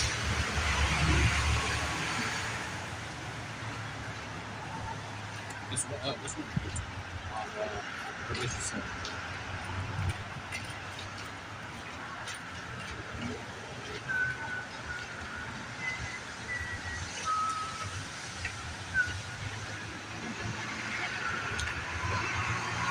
I'm gonna start from the top. Let's start at verse 1. Wait, okay. Yeah. This is Revelation chapter 21, verse 1. It says, "And I saw a new heaven and a new earth, for the first heaven and the first earth were passed away, and there was no more sea. And I, John, saw the holy city, New Jerusalem, coming down from Yahawah out of heaven, prepared as a bride adorned for her husband. And I heard a great voice out of heaven saying, Behold, the tabernacle of Yahawah is with men, and he will dwell with them, and they shall be his people, and Yahweh himself, it's like it, shall be with them and be their God. And Yahawah shall wipe away all tears from their eyes, and there shall be no more death, neither sorrow nor crying, neither shall there be any more pain, for the former things are passed away." But the former things are passed away. That's right. So, in Revelation 7, it says, and I'm going to read it from here, 13. Revelation chapter 7, verse 13. "And one of the elders answered, saying unto me, What are these which are arrayed in bright robes? And whence came they? And I said unto them, Sir, thou knowest. And he said to me, These are they which came out of the great tribulation, and have washed their robes and made them white in the blood of the Lamb. Therefore are they before the throne of Yahawah, and serve him day and night in his temple. And he that sitteth on the throne shall dwell among them. They shall hunger no more, neither thirst any more, neither shall the sun light on them, nor any heat.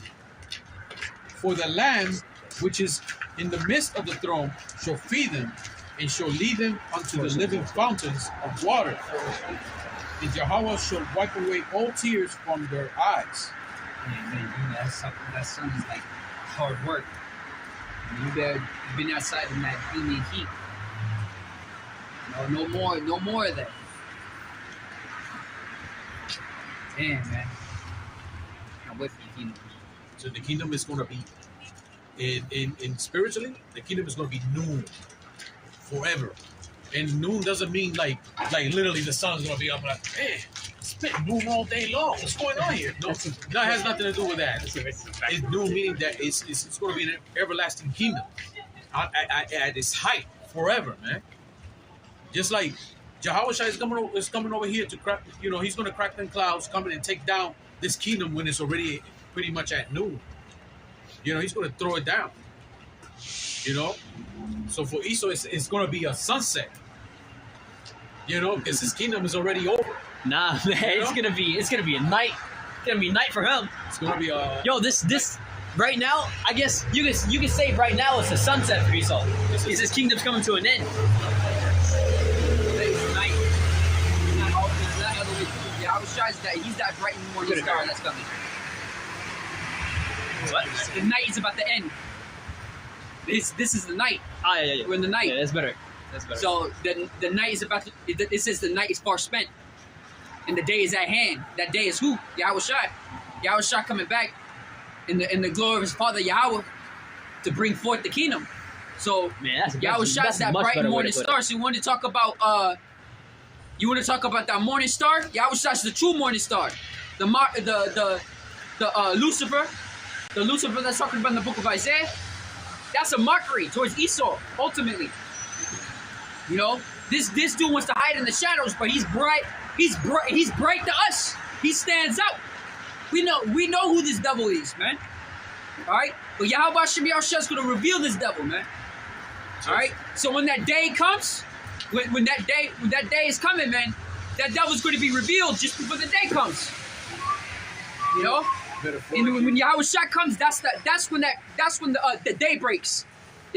The day's breaking the night. That's what I was about to get. No, I was about to get to that. So basically, because Esau, you know, if metaphorically speaking, just put it like that, for lack of better words, you know, when Esau fulfilled that MOTV, What the fuck is going on? and he fulfilled, No, don't worry about it. and his belly got full, when he thinks like, oh, in his mindset and his own puffiness and his own pride, he he thinks is finally he's at his height. Like finally, I got this. He thinks that his house is going to continue for all generations. That's what the scripture And talks then about. quickly, In his heart. when Yahawashi comes in, Yahawashi is the bright morning star. But to Esau, when all of a sudden hit the fan right there, it's quickly nightfall for him. You know, it quickly goes to night because Yahawashi is gonna put Esau to sleep pretty much. He's gonna make Esau go 99. This kingdom's gonna go 99, man. Everything that he had built is gonna go down real quick, man. Look, it's gonna take just an hour for this place to go, man. Yeah, It took generations for Esau to build everything that he has, just for all it to fall down In an hour. In an hour. Yo, Right. from the east part of the continent to the west part of the continent, that place is gone. Yo, Because remember, Yahawah's coming from the east. You know, Yahawah's coming from the east, man. So it's going to be from the east to the west. And you know what? It's like through the eyes of Yahawah and Shai. You know, through the eyes of Yahawah and Shai, Satan, he will fall like lightning. It's gonna be like really quick, man. Now Yahawashi say that his coming shall be like I said. You see a lightning in the distance. You want to get that? That's in the book of Matthew. That's the same one as I think coming from the east. it's either Matthew or Yeah. I think so, or Luke.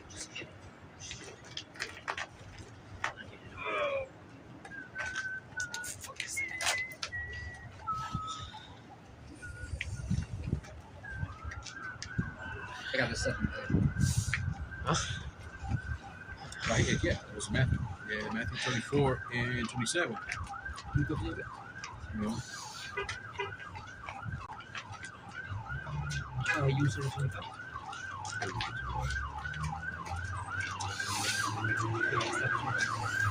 Like you're gonna know. He's gonna know.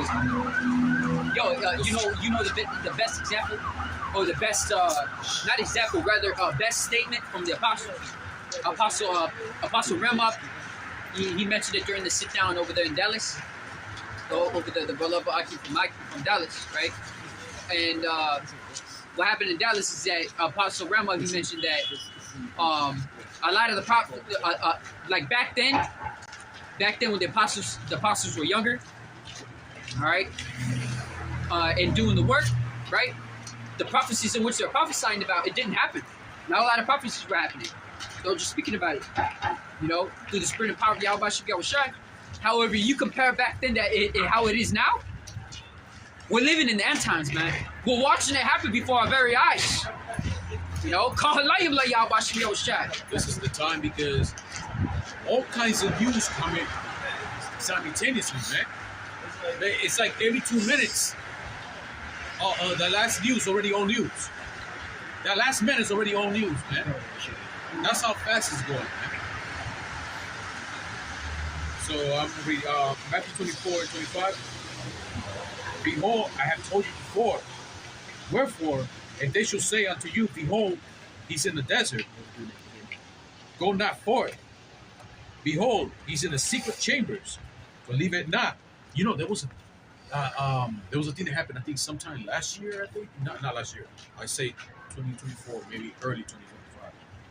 There was a figure coming out trying to pretend to be that he's the Messiah. He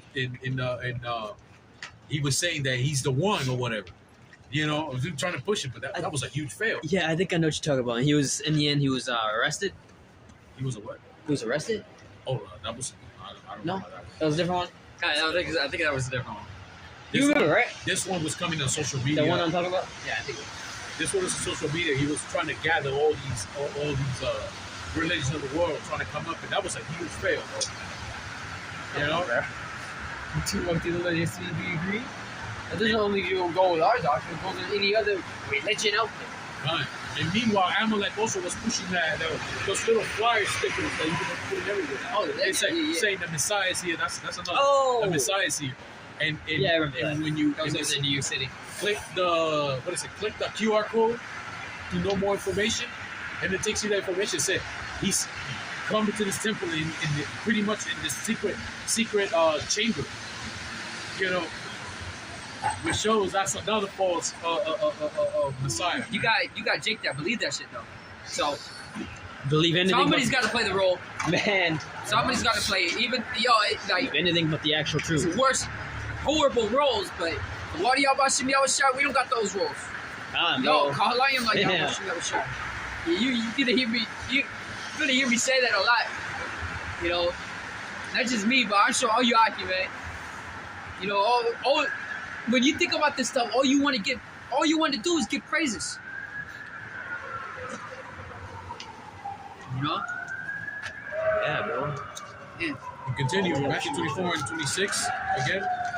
Wherefore, if they say unto you, behold, he is in the desert, go not forth.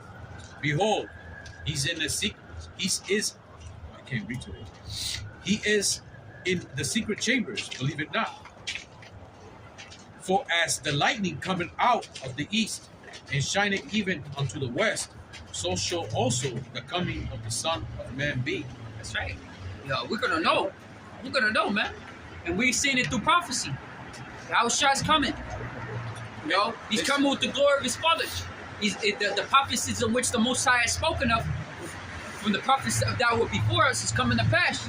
And Esau planning to televise that big war in Iran. According to Esau wants to show how heroic his soldiers What are. is it going to be like the war? You know how it was World War II war photographers? Now it's going to be like what? War cameras, war tapes. Yeah, it says that all eyes going to look at that battle in the Middle East. You know, but all these nations going to gather up. That's actually it's prophetic, man. Because if that's televised like that, you know, and the whole world watching it, the whole world is going to get to see Yahawashi cracking them clouds. All eyes going to see him coming with clouds, man. Yeah, that clip from that news I got that from Canadian president. He said he got information that that war in the Middle East is going to be televised. So when Yahawashi start cracking the clouds, everybody's going to see it, man. The whole world's going to see it. And those that scoff at this truth, y'all going to see it too. Y'all going to see it. This is they shall be ashamed. Anybody else?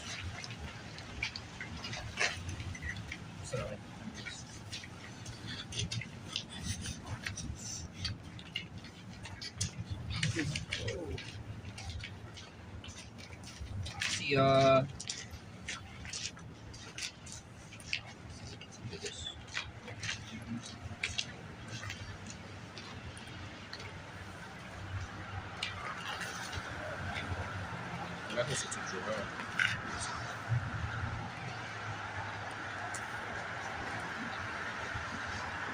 This is Isaiah chapter 13, verse 13. It says, "Therefore I will shake the heavens, and the earth shall remove out of her place, and it says, in the wrath of Yahawah of Yahawah of hosts, in the day of his fierce anger, it shall be as a chased roe, as a sheep that no man taketh up. They shall every man turn to his own people, and flee everyone to his own land." That's what's going to happen. After that World War III, after the nuclear war and everything like that, people aren't gonna gather together like Babylon no more. They ain't gonna trust one another. They're gonna go back to every person that looks like them. All right, that talks like them, that follow the same way they do. It's like prison. You see when you know you can see the movies or TV series, you know, and that's how it is in real life. Yep. You know, in the prison, the maximum prison, you know, every man go to their own kind, man. But it's gonna be like that when shit hits a fan, man. Every man will go to their own kind. Just like the zebras will hang with the zebras, and the lions will hang with the lions. You know, and every creature on the earth hang with their own creature. You know. Well, man, they're gonna go with their own kind too. Yep. You know. They won't be like, nah, come here, Esau, like you my best friend. That man, that man gonna look at you like, man, dinner's ready, you know? That's how it's gonna be, man. How about continue? I said, continuing, it says, verse 15, it says, everyone that is found shall be thrust through, and everyone that is joined unto them shall fall by the sword. Remember, it says, he that hopeth, what was it? He that helpeth and he that hopeth shall fail together. You know? You that want to cleave unto this world, and you that want to help this world, you both are going to fall together. You know? Remember Lot's wife. Remember Lot's wife, man. She didn't help those cities, but she looked back, which is likened onto her holding on to it. You know? And she ended up dying. Continuing, it says, their children also shall be dashed to pieces before their eyes. Their houses shall be spoiled, and their wives ravished. Behold, I will stir up the Medes against them, which shall not regard silver, and as for gold, they shall not delight in it. Their bows also shall shall dash the young man to pieces, and they shall have no pity in the fruit of the womb. Their eyes shall not spare children. Yo, man, especially when those nuclear bombs are shot, ain't gonna care about nothing. When you hear the fruit of the womb, that means pregnant women. A woman that's pregnant. Just carry the fruit of the womb. She carry a child. When those ICBMs are shot, it's gonna do a wide spec AOE. All right, AOE effect. All right, it's just gonna obliterate everybody, everything. You know, all elements shall melt with fervent heat, as the scriptures say. Tell you what, man, those ICBMs don't discriminate. They don't discriminate, man. You're not going to see an ICA flying this way. They say, oh, so cute. You know what? I'm just going to hit that side over there. No, I'm just going to become a dud. You know? And just hit the ground. You know? Yeah, man. It's not gonna happen like that. You know? It's gonna be. It's not gonna discriminate. It's gonna destroy everything and everyone. Everyone and everything. It says better that way. Right? Right here it says on Matthew 24, immediately after the tribulation of those days, shall the sun be darkened, and the moon shall not give her light, and the stars shall fall from heaven, and the powers of the heaven shall be shaken. It says immediately after the tribulation. You know, the first thing that I think is nuclear winter. That's the first thing I think, because when the best movie that I think of is the movie Road. The Road. Because there's gonna be so much smoke. There's gonna be so much smoke, man, in that day. It's so great. Yeah, the road. Yeah, like sad. With the sun can't even pierce through, it's just cold all the time. Yeah, it's always cold. Yeah, imagine smoke that lasts for so long. You gotta remember, because these chariots are also gonna blow a lot of light too. You know, just before that day, before that happens. Or who knows? Even when? We don't even know exactly when. See, we know that it's gonna happen, but we don't know exactly how it's gonna take place, and when exactly it's gonna take place, and what sequence of events. You know, we don't know. Because I just part of the don't Bible know is sure, not written chronologically. Yeah, It has to be broken down too. but we're gonna see it. We're gonna see it before our eyes. No. What do y'all bahasham Yahawashi? Stop listening in the snow and sticking to the sour. Yeah, it's not more. It says, verse 17, it says, behold, I will stalk the Medes against them, which shall not regard silver, and as for gold, they shall not delight in it. Their bows, I saw it over. It says, their bows shall dash the young men to pieces, and they shall have no pity on the fruit of the womb. Their eyes shall not spare children. Verse 19. In Babylon, the glory of kingdoms, the beauty of the Chaldees' excellency, shall be as when the Most High overthrew Sodom and Gomorrah. It shall never be inhabited, neither shall it be dwelt in from generation to generation. Neither shall the Arabian pitch tent there, neither shall the shepherds make their fold there. But wild beasts of the desert shall lie there. Their houses shall be full of doleful creatures. Owls shall dwell there, and satyrs shall dance there. And the wild beasts of the island shall cry in their desolate houses, and dragons in their pleasant palaces. And her time is near to come, and her days shall not be prolonged. And we're living in those days. So that's here like a desert, right?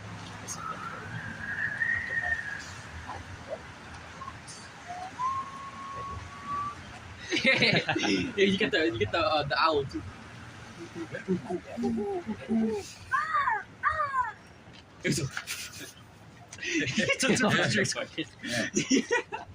It's just even trees. Yo, you just remind me that scene, the beach scene. I think it was like that was at the end of the movie, bro. Oh, that one, like that's- like a ship crashed on the beach. Yeah, that I don't know. I pictured that. You said it looked sad. It did look real sad. I think at the end of the movie, It'll make Fine, me sad, to be fine. honest. Which made me think, man, I just hope we're in the chariot. Because I don't, even if you did survive the nukes and all the horrors that happen on the earth, yeah, you have to be in there in a sad world for a time being. but this place will be like just burning. It's gonna be burning. Yeah, there's gonna Yeah, be this some place, yeah. regions that's gonna suffer because some locations is gonna feel Yeah, like Canada. like Canada. Upper Canada. Upper Canada is gonna be a wasteland, man. I just know that I set the song. Yeah, I know. But the apostles say that Canada won't. There's likelihood Canada won't get hit by any of the ice beams. It's just gonna be mainly of just America in a whole. But the blast radius of these nuclear bombs, they're gonna be hitting the top part of America. It's gonna affect a bit of Probably- It's Canada. gonna affect Probably the Mexico. part It's gonna of affect Mexico. probably the part of Canada that's more up, and a more further Yeah, that's away what I'm from saying. us. It's gonna affect Cuba. Where Manassas at. That region right there, that's just pretty much an island across from Florida. You know? So that's an island that's going to be rough phrasing there from scriptures. The islands will be thrown out of the way. There's pretty a much. there's a lot of we don't exactly know exactly how it's gonna go down. You know? There's a lot of military bases in Florida, man. You know, so that's going to be a hard target too. In Florida itself, will probably go under the ocean because Florida is actually sea level. It's not any higher, it's They not any say lower. It's right there. The peninsula. It's a peninsula too. It's surrounded by oceans. You know, so all that is going to be affected, man. It's just gonna snap off. Oh, and The whole state looks like it's about to snap off. the face of the earth. See, the thing about it, after all this is done, the face of the earth will be dramatically changed. Because you know, Louisiana, the state of Louisiana, that's below sea level. It's a land, but it's below sea level and it's protected by marshes. Between that land and the ocean, there's marshes that's keeping the ocean at bay. You know, all that could change. Yeah, all that's just gonna be burned up. You know, Nobody's gonna be inhabiting this land. Nobody's gonna try to come and figure it out either. I'm Right. done and tired of this place. this whole place is going to be a desert. But they say from space, this continent is going to look retarded, man. It's going to look retarded. It's going to be so completely like altered. Yeah, man. we don't even know how the heck it's gonna look. To be honest, we don't know. All we know is that the one that we're in the chariots and we see a land full of fire. That's it. I mean, fuck this stupid ass place. Fuck everybody who wants to stay in this place. Shit, this more. Excuse my language. I gotta use hyperboles, man. I gotta use the big adult words, the big boy words. Colonel words. You know, gotta use those hyperboles. Screw this stupid ass place, man. And ultimately, you know, this whole earth is going to be after that. The earth is going to heal. You know, it shows like there's a video about a chemtrail like in the sky, and the chariot went through it, and the chariot just went like, whoop, it cleared that whole area, made it like there was no chemtrail in there, and it continued on.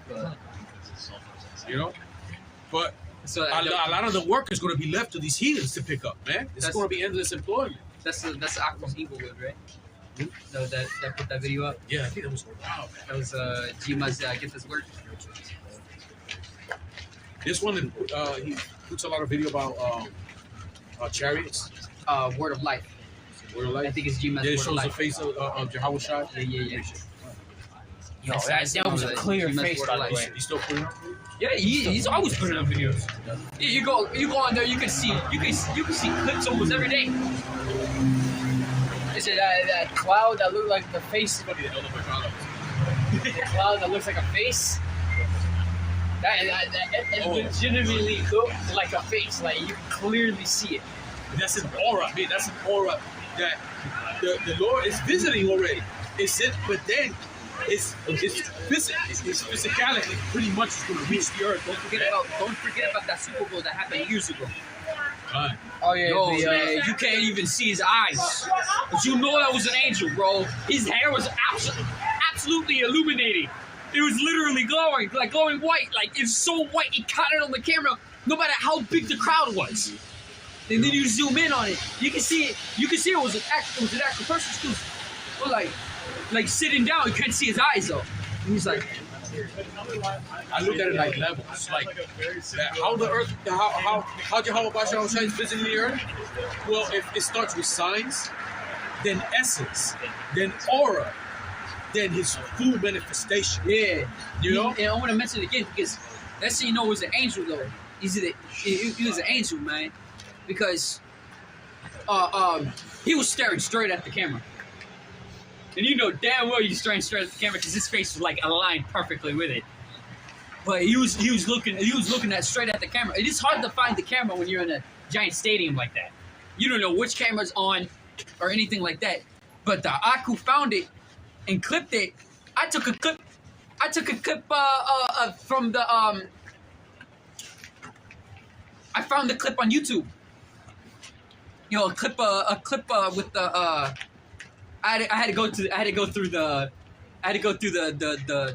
former live stream of the Super Bowl I forgot to who- the point where the Aqua's at. Oh, he said he got in the playlist. I forgot who was on because that was supposed to Lucy. Like who was Oh, showing it the camera. Oh, yeah. who was doing the verses in that game? Oh, more this one.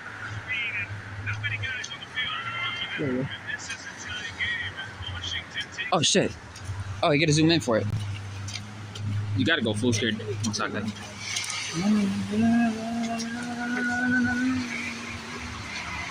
I wonder what team was going against what team. Like was it the Saints?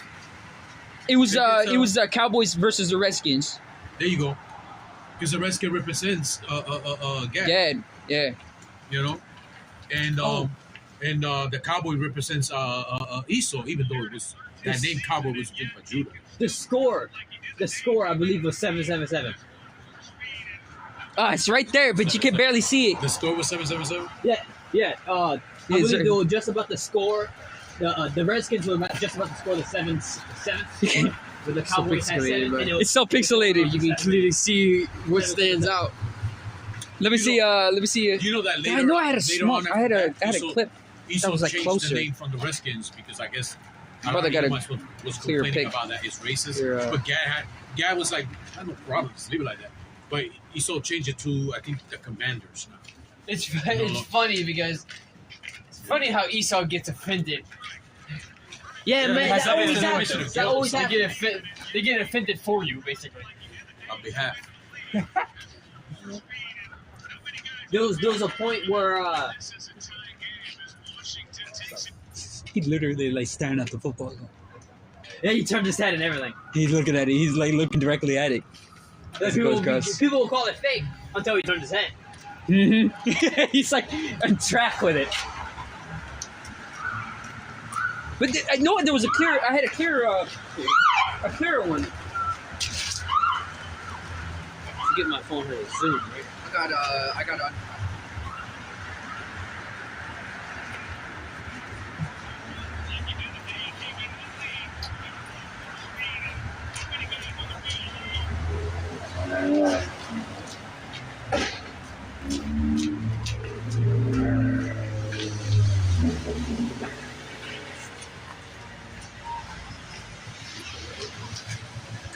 he was born to the left. Oh shit, that was it's at the top. Yeah, there's a lot of icons in There was room for soup. Yeah, no, right? Yeah, I might get it. No, you can't see. You found Yeah, this is from Are you found a better one? Yeah, I re-uploaded a video from from long ago. You can see it. Yo, man. Yo, bro, that's cool. Yeah, man. Can't even see his eyes, man.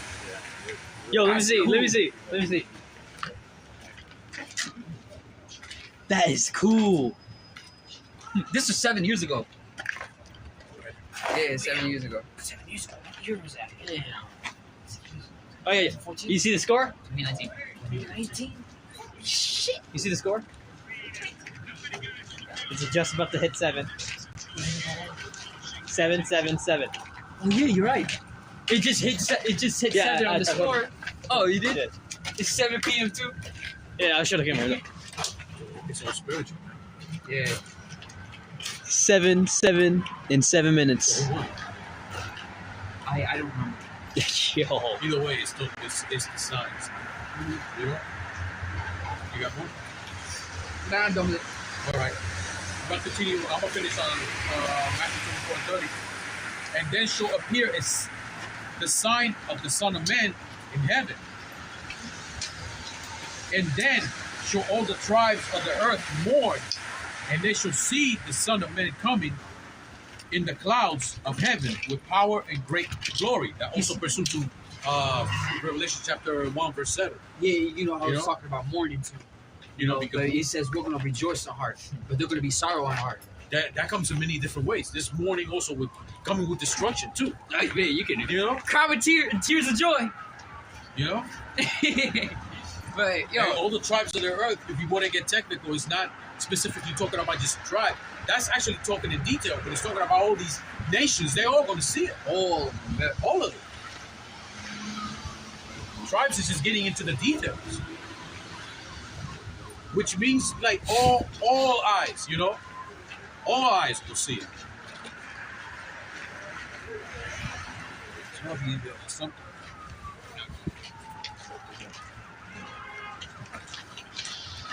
All right, everybody, get ready. mais uma banhada por não. Rocket the Yahawah. Rocket the Yahawah. Rocket the Yahawashi. Rocket the Yahawashi. Rocket the Yahawah. Rocket the Yahawah. Rocket the Rocket the Yahawashi. Yahawashi. Rocket the Rocket Yahawah. the Yahawah. Rocket the Rocket the Yahawashi. Yahawashi. All praises, honor, and glory to Yahawah, bahasham, Yahawashi, bahasham. Alright, I want to once again give double honor spots to elders of Great Millstone. The one thing that this cat session was edifying you brothers, you feel my sisters. Believe it off with the Shemai prayer. So Shemai, Yasharallah, Yahawah, Allahayanoah, Yahawah, Ahad, Abba, Shalom, my kid, Shalom. Damn, yellow. He was like, It's on so slow. those dudes, they were scoffing at the names. But for real, How we were given the praises. you know what? They were scoffing at the creators. that was What was that? in the sun.